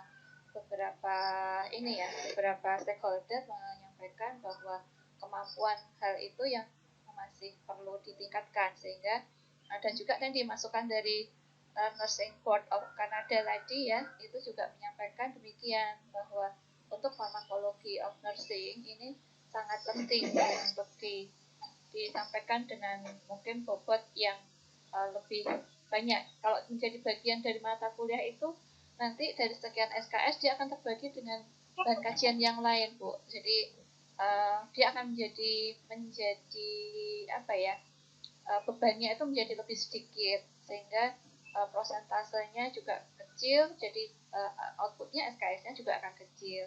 Kemudian nanti pasti untuk capaiannya juga akan sedikit gitu ya untuk yang bisa didapatkan, karena mungkin tatap mukanya juga tidak bisa full ya SKS-nya, karena hanya sebagian dari SKS yang ada di IDK. Mungkin seperti itu kalau yang bisa saya sampaikan. Mungkin bisa ditambahkan Bu Titin. Oke, terima kasih Bu Wahyu. Jadi penamaannya menyesuaikan dengan IPNI ya. Mungkin ada tambahan dari Prof. Nur atau sudah cukup dengan? Cukup. Oke, cukup ya. Kita lanjut ke pertanyaan berikutnya.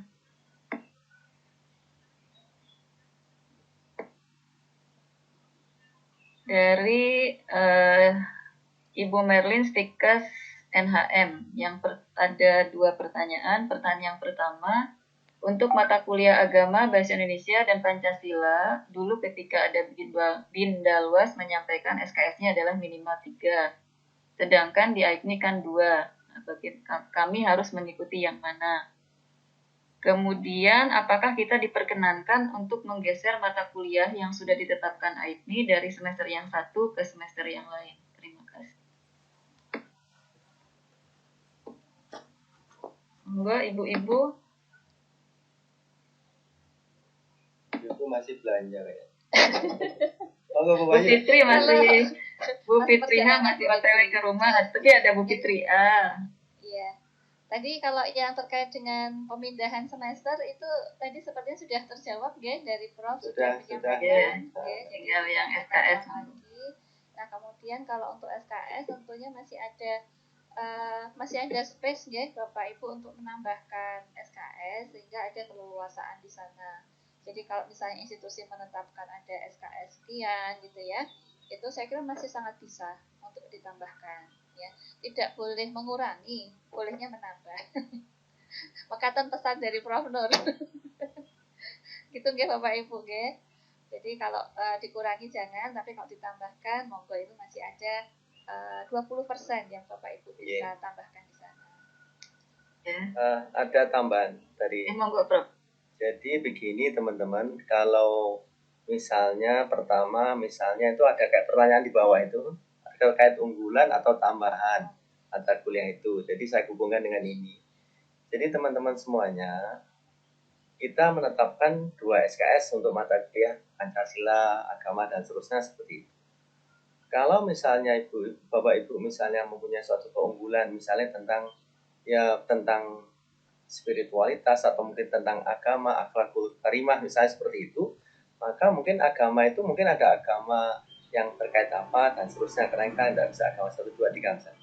Itu diperbolehkan selama tambahan itu nanti masih terkait tentang keunggulan. Jadi bukan tambahan yang artinya tambahan itu maaf ya, hanya ini titipan dari institusi saja, gitu boleh juga, tapi yang utama kita adalah mendukung, mensupport dari unggulan yang ada.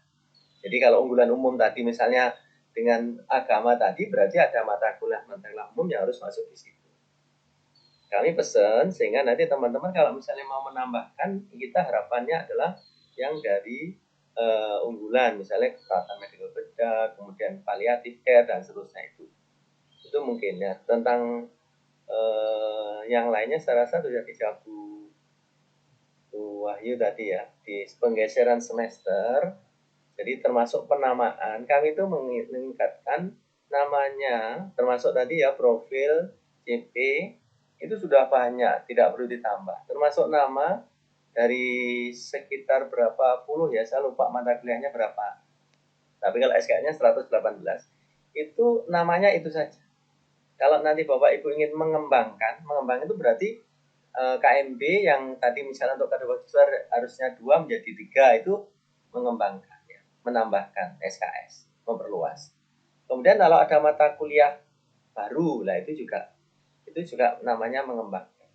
Metodologi baru tadi misalnya Pak Hendri menanyakan tentang penelitian, bagaimana dengan Pengmas itu nanti, itu suatu metode. Sehingga namanya pengembangan kurikulum institusi itu ada 3 pilar. Yang pertama, mengembangkan yang sudah ada tadi, menambahkan sesuatu yang memang benar-benar baru, dan yang ketiga adalah metode. Yang perlu diperhatikan teman-teman semuanya, ya. Jadi kalau kita bicara mengembangkan ini, benarnya memang di CP sudah ada. Sebenarnya yang didalami adalah di bahan kajian. Tadi sudah detail disampaikan oleh Bu Wahyu bahwa di dalam bahan kajian itu adalah ada 3 hal dalam menetapkan SKS tadi. Ada keluasan. Keluasannya sampai seberapa?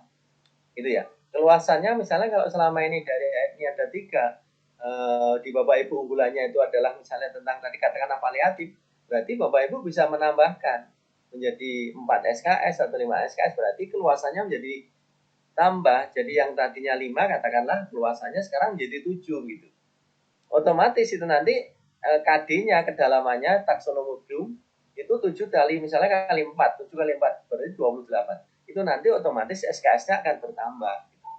Jadi strateginya seperti itu teman-teman semuanya nanti yang perlu, termasuk penetapan SKS menggeser ya. Tadi berkali-kali sudah kita katakan penggeseran tadi selama itu tetap sesuai dengan tujuan tahap tadi, Bu Wahyu menyampaikan tahun pertama, tahun kedua, yaitu jangan yang harusnya di tahun pertama diberikan tahun kedua. Itu harapannya tidak sekuen nantinya. Gitu ya. Kenapa seperti itu? Tadi sampaikan ini adalah hasil dari fakta yang ada, dari hasil dari luar, juga hasil daripada beberapa agregasi internasional, itu seperti itu. Itu mungkin penekanan dari kami, sehingga nanti mungkin kalau ada pertanyaan menggeser dan lain sebagainya mungkin bisa di skip. Nah,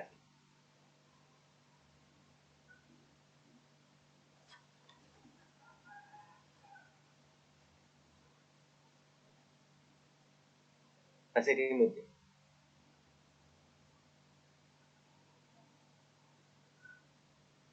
Masih mute, Bu Bu. Tintin masih mute, Bu. Mute lagi.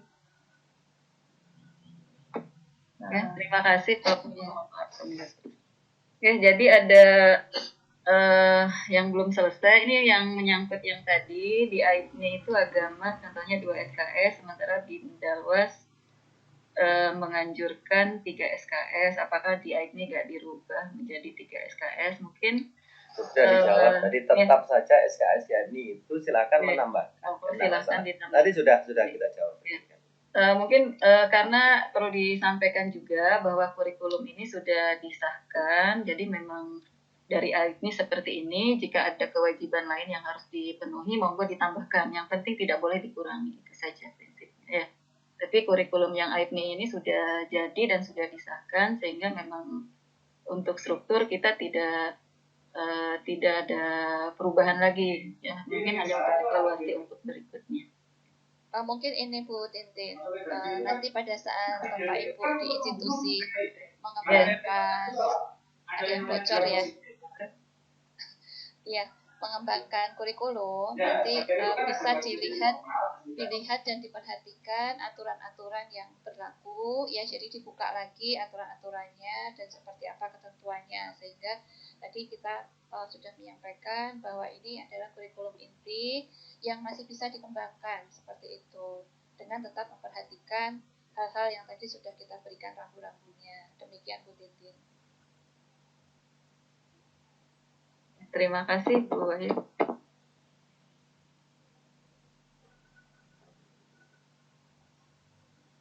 Untuk selanjutnya ada pertanyaan. Mohon maaf tadi saya lupa menuliskan Winarti. namanya. Mohon izin bertanya, dalam pelaksanaan OSCE dengan sekian stase tersebut, berapa petugas lab yang dibutuhkan untuk membantu penguji? Apakah satu ruangan satu petugas? Terima kasih. Kemudian saya gabung mungkin dengan pertanyaan berikutnya yang berkaitan dengan OSCE. Dari Bu Nur Isna ini, kapan pelaksanaan OSCE nasional akan dimulai?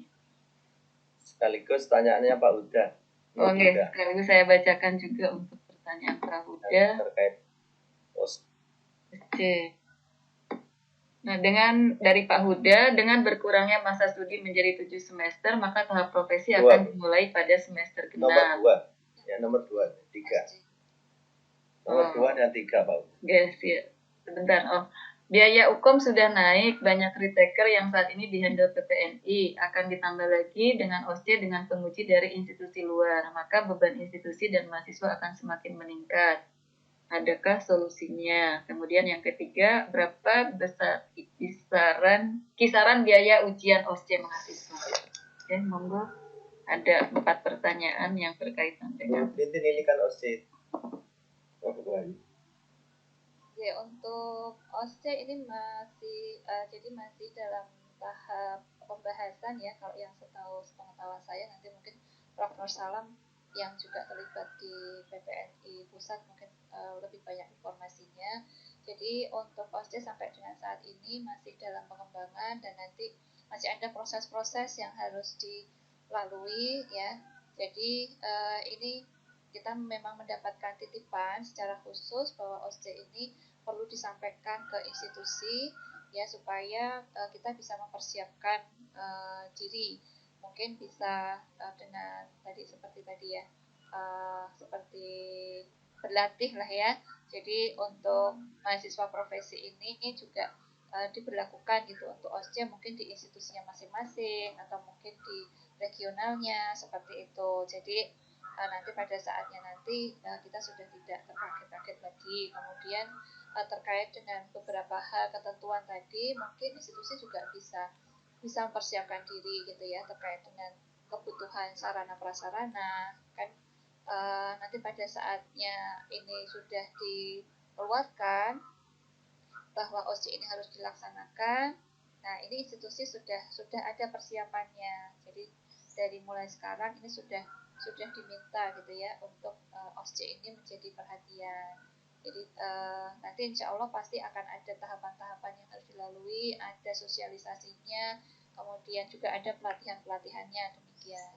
Mungkin itu Bu Tintin, Prof. mungkin bisa menambahkan lebih lengkap. Terima kasih. Jadi OSCE ini kira-kira untuk tahun ini belum ya, exit exam kita masih menggunakan yang CBT ya Bapak Ibu.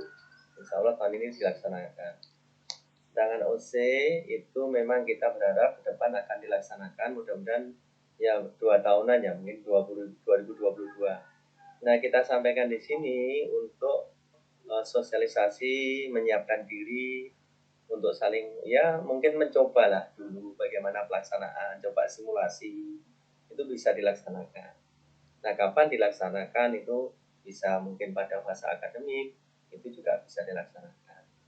Nah, meskipun itu nanti sebagai suatu test case ya, atau pembelajaran seperti itu. Tapi untuk eksekusinya masih belum ya. Tapi yang penting masing-masing institusi sudah menyiapkan baik itu dari kompetensi kita, sarana prasarana, termasuk penyiapan dari SDM-nya. Itu mungkin yang perlu kita siapkan untuk OC, sehingga pertanyaan yang lain saya rasa kita menunggu ya, mengikuti seperti itu. Kemudian ini tadi ada lanjutan pertanyaan Mbak Merlin tadi dari NHM tentang Pancasila ya, agama dan seterusnya, sebaiknya menyesuaikan dengan dikti SN Dikti. Kalau dalam kurikulum, kita kembali lagi Pak Asin, bahwa kurikulum itu di dalam amanah Undang-Undang 38 2014 itu ditetapkan oleh institusi. Jadi kita tidak ditetapkan oleh menteri gitu ya. Tapi standarnya kita menggunakan itu. Dan standar wajib itu, sehingga memang nanti kalau misalnya besaran SKS misalnya ditetapkan ada yang 3 dan ini, kalau memang itu nanti dalam pelaksanaannya misalnya harus sesuai dengan 3 SKS ya kita akan menyesuaikan lagi. saat ini kita menetapkan 2 SKS dengan catatan untuk mengembangkan. Artinya begini Pak Azin, ada mata kuliah yang sebenarnya di situ juga ada aspek agama, ada aspek kewarganegaraan Pancasila, seperti itu. Ada aspek bahasa lah itu. Nanti kalau misalnya ditanya begitu, tapi kalau misalnya nanti teman-teman misalnya di dikti memang itu dirasa ini, maka itu tidak menutup kemungkinan untuk bisa ditambahkan. Kalau menambahkan itu justru boleh gitu Mbak Berin dan Mbak Azin ya. Tidak apa-apa, tapi masukan ini akan kami catat, terutama terkait tentang yang sudah ditetapkan, termasuk nanti kaitannya dengan mata kuliah atau mungkin karena ini di peraturan itu juga lagi direvisi lagi karena kemarin Pancasila tidak masuk. Nah itu juga ya istilahnya ya bolak-balik ya, BBM ya, gitu ya BBM. Iya. Dan ini Pak Hendri bolak-balik muda, bolak-balik gitu. Terus Bu Tintin, Ya, monggo Bu boleh? Fitri. Monggo menambahkan. ini stres ya. Iya, Sudah di rumah. jadi rumah Prof. Ya. Baik, terima kasih. Assalamualaikum warahmatullahi wabarakatuh. Terima kasih. Tadi saya tetap mengikuti apa yang sudah didiskusikan. Mungkin sedikit tambahan tadi yang sudah dijelaskan oleh Prof dan teman-teman. Untuk OSCE tentunya untuk pembiayaan ini kita pertimbangkan ya. Kalau Ibu Bapak pelajari secara seksama di dalam PPT dan juga nanti silakan di dalam bukunya. Jadi misalnya untuk penguji eksternal itu nanti dipilihkan dari regionalnya, tapi di luar prodi Ibu dan Bapak. Nah itu untuk meminimalkan mungkin gaya transportasi pesawat gitu ya. Harapan kita kalau itu di luar prodi Ibu dan Bapak, tapi masih dalam satu regional, mungkin bisa dijangkau dengan kendaraan transportasi darat yang biayanya tentunya tidak semahal kalau menggunakan transportasi udara. Jadi tetap untuk besarnya pembiayaan tentunya menjadi pertimbangan kita, salah satu upayanya adalah seperti itu. Kemudian terkait dengan kebijakan yang terkini ya, kalau tadi Prof sudah menyampaikan memang ada Perpres. Ini Perpres lagi lebih tinggi tentunya dari yang dikeluarkan oleh Kementerian nomor 47 tahun 2021. Tadi yang Prof sampaikan, di sana tidak ada mata kuliah Pancasila, tetapi revisi dari Pak Nadiem sudah disampaikan akan ada revisinya dan memastikan bahwa Pancasila itu nanti akan dimasukkan kembali. Tetapi di dalam SNP itu tidak ada besaran SKS untuk mata yang wajib ada di perguruan tinggi. Itu ada agama, kewarganegaraan, bahasa, tetapi di sana tidak ada minimal SKS yang harus dibebankan, diatur dalam standar nasional pendidikan tersebut. Nah, kalau kita mengacu juga dari modul-modul yang dikeluarkan oleh Kementerian Pendidikan, itu yang sudah ada itu juga masih menggunakan yang besaran SKS-nya adalah 2 SKS.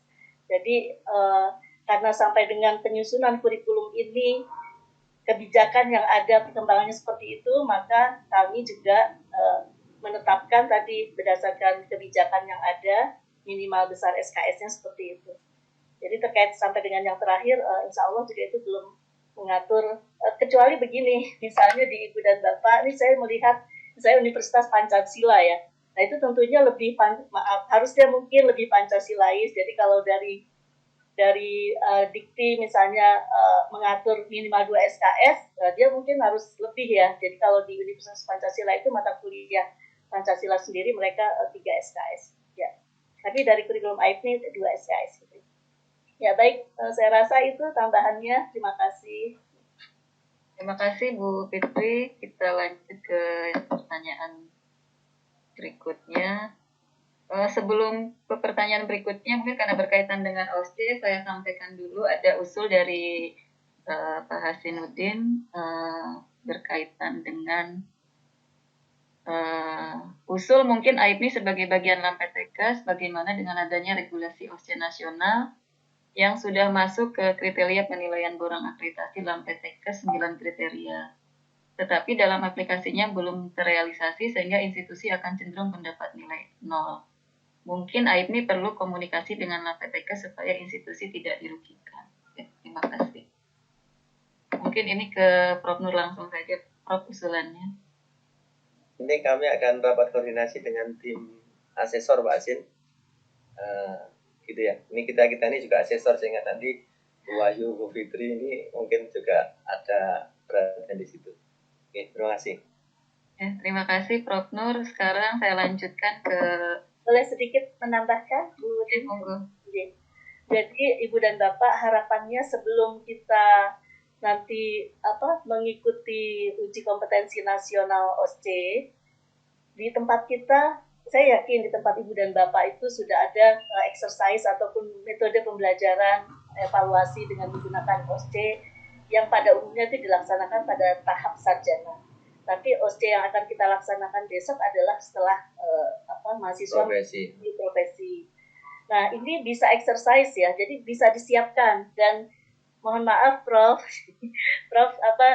saya yakin ya Prof. Nur Salam itu biasanya sudah langkahnya dari pemikiran kami ini sudah jauh ke depan. Jadi sebelum ini diberlakukan, mungkin nanti dari regional itu juga sudah akan memberlakukan ada ujian OSCE profesi dilaksanakan, kemudian diatur asesornya yang dari eksternal, tadi penguji eksternalnya dari prodi lain, nanti mungkin dari regional ini akan memetakan. Jadi ini tidak bisa gini, kita jaga untuk tanggung jawab terhadap publik yang berhak untuk memetakan itu nanti sebetulnya yang memilihkan itu nanti dari pusat, tetapi tadi orangnya itu dari regional. Nah, ini kita bisa latihan nanti dari tim kurikulum atau tim uji kompetensi regional itu nanti akan memetakan dosen siapa atau penguji yang sudah memenuhi syarat dari prodi mana itu bisa nanti menjadi penguji di tempat mana. Jadi tidak bisa dari institusi itu yang minta saya pengennya di eksternalnya itu nanti dari sini saja gitu, ini dari sini saja, tidak. Nah, itu bisa exercise-nya seperti itu sebelum ini dijadikan ujian skala nasional gitu. Mungkin begitu aja, Prof. Oke, betul. Terima kasih. Ya. Mungkin nanti Bu Ririn ini sebagai tim uji ya, nanti bisa mengkoordinir teman-teman ya untuk menyiapkan mulai dari penyiapan pemahaman dan seterusnya, sehingga nanti kita bisa memulai ya. Kalau memang itu nanti teman-teman institusi akan diakses misalnya pada tahun ini, ada yang tahun depan, supaya yang tadi tidak ditakutkan penilaian OSCE tidak ada, mungkin bisa dibongkar. Iya. Terima kasih. Oke, nanti itu dalam akreditasi itu dilaporkan saja kita sudah melakukan seperti ini, terus hasilnya seperti apa itu bisa dilaporkan sebelum menuju nasional. Oke, matur suwun Prof. Sedikit menambahkan Bu Tintin. Ya. Ya, saya Bu Fitri Ahmadiyati. Ya, ngomong Bu Fitri. Ya, terima kasih. Tadi karena disinggung terkait dengan ini ya, OSCE yang nanti harus betul-betul dikaitkan dengan DKPS ya yang ada di akreditasi 9 kriteria. Beberapa waktu yang lalu mungkin Bapak Ibu juga sudah mengikuti adanya klinik akreditasi. Kebetulan memang saya menjadi salah satu tutornya di situ, dan asesor insya Allah memang sudah kita sudah disosialisasikan dan menjadi kesepakatan bahwa OSCE yang dilakukan di tingkat institusi itu silahkan untuk bisa dimasukkan di dalam DKPS sehingga nanti akan bisa terekam. Nah, tentu nanti prosesnya akan seperti apa, nah itu yang harus betul-betul bisa dibuktikan Bapak Ibu. Apakah memang sesuai dengan standar yang sudah berlaku atau belum gitu ya, tapi minimal memang sudah harus dilakukan. Ya, saya kira mungkin itu Bu Tintin tambahannya. Ya, terima kasih Bu Fitri. Sekarang kita lanjut ke pertanyaan, balik lagi ke atas, dari Bu Minarti Polkesbaya. Pertanyaannya adalah kapan pelaksanaan perubahan untuk STR, mungkin sarjana terapan ini ya STR ini, menjadi 7 semester, dan apakah yang sudah perkuliahan juga mengikuti atau redesign menjadi 7 semester juga. Terima kasih. Monggo ini lanjut ke langsung saja Prof. Nur Salam karena ini pertanyaannya dari STR ya. Polkesbaya.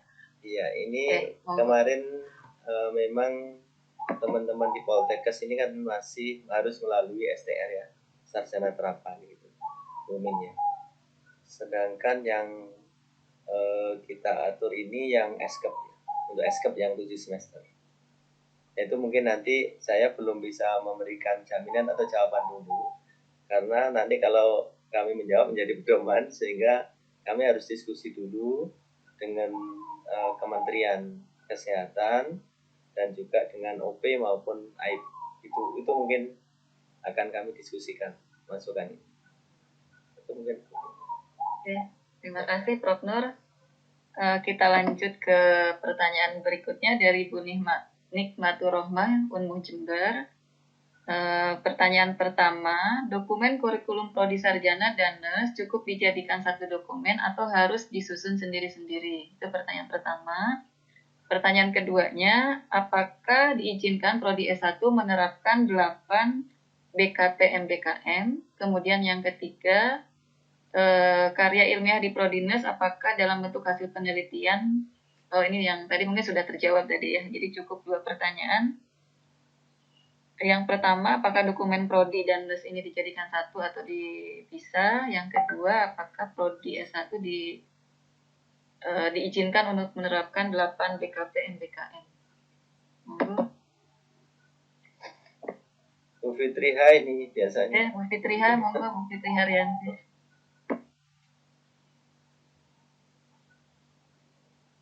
Ibu, maaf tadi saya ke belakang sebentar. Gimana Bu? Maaf, bisa diulang? Maaf. Saya ulang ya Bu. Yeah. Jadi apakah dokumen kurikulum untuk prodi S1 dan NES ini boleh dijadikan satu atau harus disusun sendiri-sendiri? Ya, yang kedua, apakah prodi S1 ini diizinkan untuk menerapkan 8 BKP MBKM? Baik, terima kasih. Ini pertanyaan dari siapa, Bu? Dari Bu Nikmatur Rohmah, Unmul Jember. Oh iya, baik. Jadi karena sebetulnya terminologi pendidikan kita itu adalah nurse ya. Jadi dalam dokumentasinya nanti tentunya setelah selesai kita menjelaskan yang tahap sarjana, itu bisa langsung dilanjutkan dalam satu dokumentasi itu pendidikan profesinya itu seperti apa. Karena itu satu rangkaian. Jadi bisa dijadikan dalam satu dokumen yang memang itu adalah kelanjutan dari tahap pendidikan sarjananya. Kemudian itu yang kedua tadi terkait dengan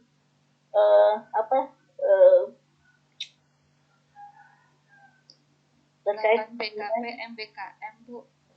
Saya bingung bilang mungkin istilah ya yang dimaksud dengan BKTM itu apa? BKP MBKM. Merdeka Belajar. BKP MBKM. Oh iya. Untuk kegiatan pembelajaran BKP ya. BKP. Oh, maksudnya RTS-nya begitukah Bu Nikmatur? Bukan Bu, di dalam sekarang kan di panduan yang terbaru tahun 2020 kan sudah sebagaimana yang disampaikan Bu Wahyu tadi, ada dasar pengembangan yaitu diterapkannya 8 BKP MBKM, di mana mahasiswa S1 itu diizinkan maksimal 60 SKS untuk belajar di luar program studi dengan macam-macam BKP tadi, ada 8 yang di Kemendikbud. Ya baik. Jadi untuk itu ya implementasi Merdeka Belajar Kampus Merdeka pada tahap sarjana ya, begitu ya. Karena kalau yang diamanahkan itu memang kan untuk pendidikan sarjana dan sarjana terapan. Jadi itu bisa kan ada 8 bentuk pembelajaran ya. Saya mulai tune in ini Bu. Tapi bukan efek dari vaksin ini ya. Jadi 8 bentuk pembelajaran. Kalau dari audiensi yang sudah dilaksanakan bersama dengan Kementerian Pendidikan dalam hal ini Dirjen Pembelajaran dan Dirjen Dikti dan Direktur Pembelajaran. Jadi untuk yang di tahap sarjana, misalnya untuk pelaksanaan KKN, skripsi, kemudian juga penelitian ya, maksudnya itu kan penelitian dilakukan di luar prodi kita. Jadi nanti bisa dibuat dalam peta kurikulum Ibu Bapak, kan Ibu Bapak bikin misalnya peta kurikulum tahap sarjana itu dari semester 1, 2, 3, 4, 5, 6, 7, kemudian masing-masing dari semester itu ada mata kuliahnya apa saja, itu yang dilakukan di dalam prodinya, kemudian nanti di kolom yang berbeda itu nanti kita kasih untuk yang MBKM ini. Itu kan bisa dilakukan di luar prodi pada PT yang sama atau di luar prodi pada universitas yang berbeda, begitu ya. Tapi tidak harus pada perguruan tinggi ya, boleh juga pada ya misalnya magang di rumah sakit atau di mana ya, atau melakukan penelitian di mana. Dunia usaha dan dunia industri. Betul.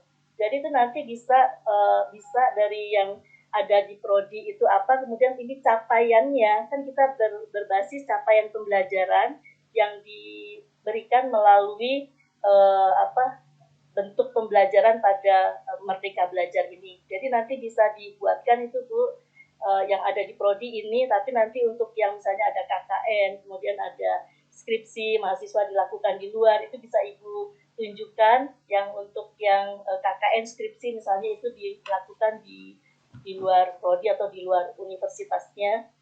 Itu ada juga perhitungan SKS-nya ya Bu. Jadi di dalam panduannya, nah itu bisa antara lain itu yang bisa kita kerjakan. Terus, mungkin juga di tempat Ibu kita sudah sering melakukan pertukaran mahasiswa ya. Mahasiswa iya. Exchange ya, itu bisa juga dilakukan.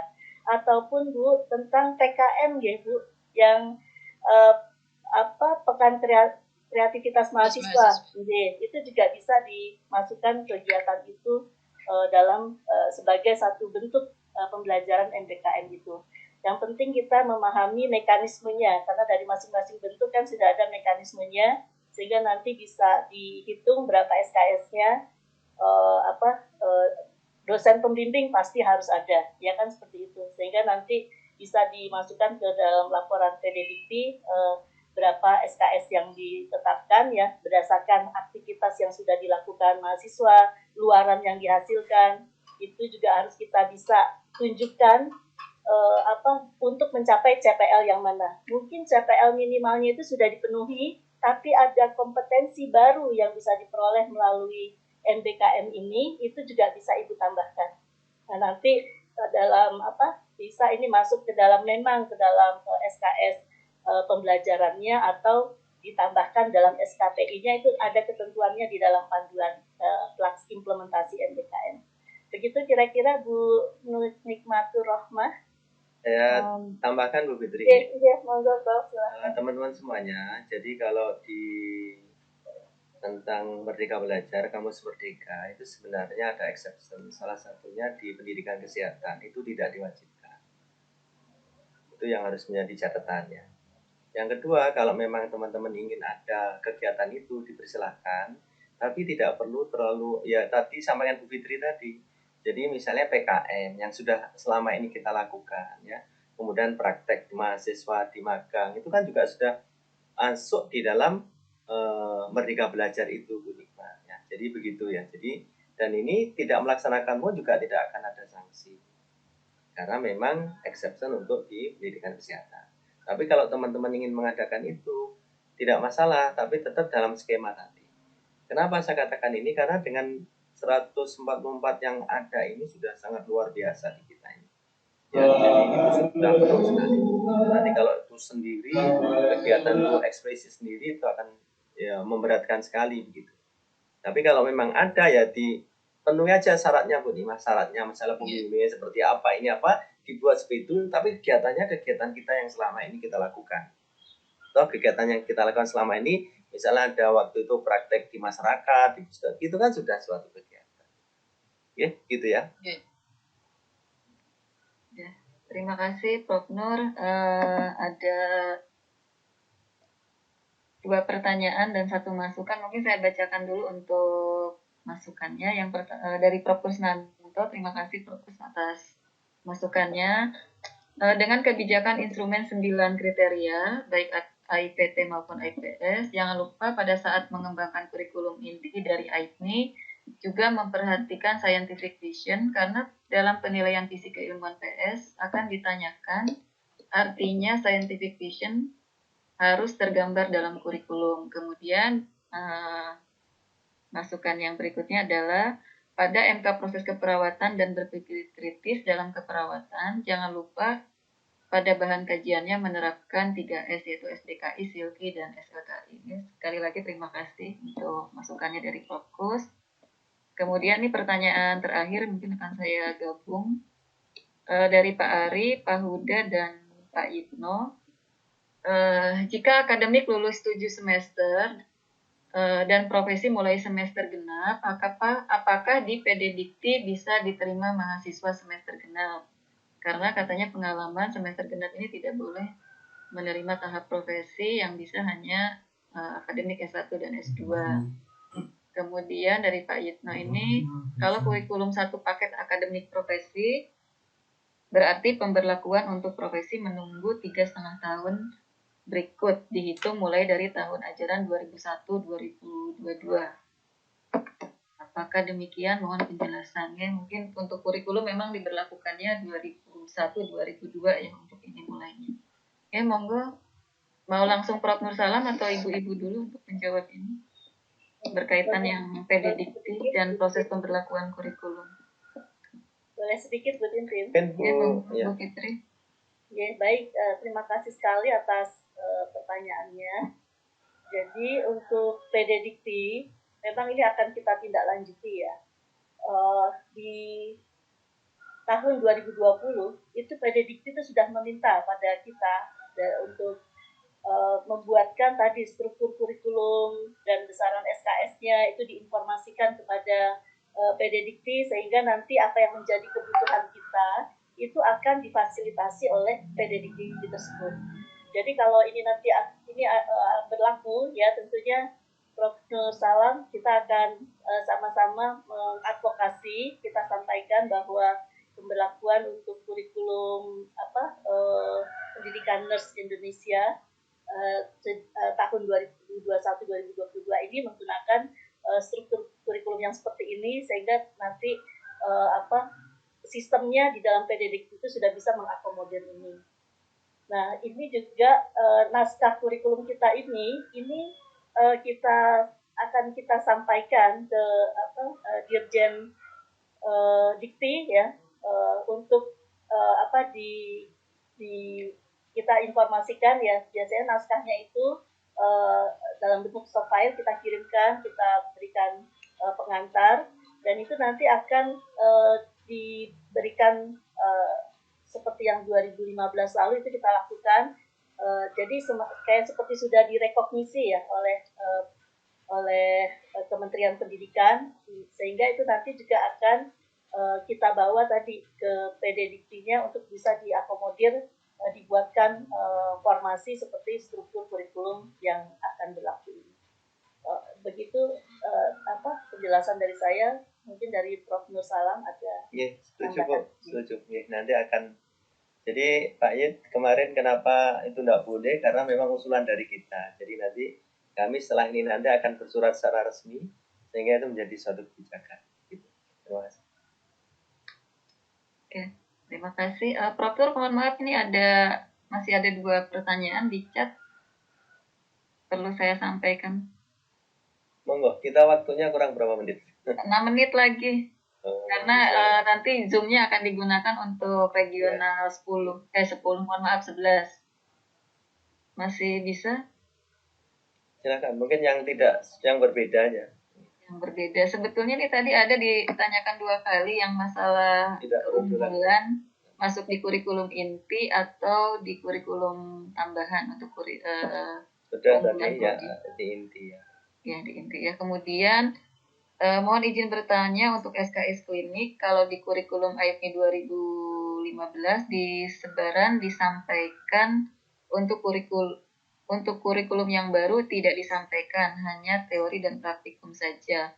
Mohon pencerahan apakah di kurikulum yang baru nanti tidak ada MK atau SKS terkait klinik. Mohon pencerahan. Mungkin yang praktek klinik mungkin ini, Bu. Iya. Itu di sarjana sudah sering dijelaskan oleh Bu Fitri. Kita nanti hanya ada T dan P ya. T teori, P-nya itu praktek laboratorium atau praktek lapangan. Jadi bukan hanya klinik, tapi lapangan itu bisa rumah sakit, bisa di puskesmas ataupun yang lainnya. Itu mungkin itu penjelasan saya dulu, kan ada 3 ya dalam buku. Oke, terima kasih. Oke, terima kasih. Mungkin sudah jelas ya. Jadi tidak ada lagi mata kuliah untuk praktek klinik yang disatukan. Jadi include di mata kuliah misalnya keperawatan dewasa, ada teori dan praktik. Praktiknya bisa di laboratorium maupun di rumah sakit. Ya. Saya rasa itu alhamdulillahirrahmanirrahim sudah, karena sebetulnya diskusinya menarik karena keterbatasan waktu, kita sudah sampai di penghujung acara. Untuk selanjutnya adalah closing dari Ketua AIPMI Regional 9 Jawa Timur kepada Prof. Nursalam, saya persilahkan. Mohon izin Bu Fitri, jadi kami mewakili dari teman-teman Regional 9 menyampaikan terima kasih atas sosialisasi ini, sehingga kami akan menindaklanjuti secepatnya. Kemudian yang kedua, saya ingin teman-teman semuanya, nanti Pak Uda dan teman-teman untuk segera melakukan workshop ya, mungkin kita sehari atau 2 hari mengundang beliau-beliaunya itu untuk lebih internalisasi ya. Tapi sebelum itu mohon teman-teman institusi untuk berproses di masing-masing institusi untuk melengkapi menjadi kurikulum institusi yang 26. Karena kalau sudah yang kurikulum institusi itu yang mempunyai wewenang adalah dari institusi masing-masing. Kemudian nanti juga pada waktu workshop juga kita akan masukkan tentang OSCE tadi ya. Salah saya itu lebih detail lagi, sehingga kita agendakan mungkin 2 hari atau mungkin 3 hari itu, supaya nanti lebih bisa kita operasionalkan. Nah, kalau bisa paling lambat setelah hari raya ya teman-teman ya. Kalau atau setelah pencekalan tanggal 24 ya, pencekalan seperti itu. Dan sekali lagi sampaikan terima kasih kepada Bu Fitri dan teman-teman semuanya atas masukan yang diberikan pada Regional 9. Dan bila ada yang kurang berkenan, mohon maaf. Assalamualaikum warahmatullahi wabarakatuh. Waalaikumsalam. Waalaikumsalam warahmatullahi wabarakatuh. Terima kasih, Prof. Alhamdulillahirrahmanirrahim, dengan berakhirnya sudah difoto semua ya? Closing dari Prof. Nursalam, maka berakhir pula untuk kegiatan pada pagi hari ini. Terima kasih pada Bapak Ibu semua. Saya akhiri. Wassalamualaikum warahmatullahi wabarakatuh. Sudah difoto semua. Untuk terakhir, mohon Bapak Ibu foto dulu dan menyalakan kameranya. Kita foto bersama. Kalau mohon bantuan, mungkin Bu Wahyu bisa ya bantu untuk memfoto.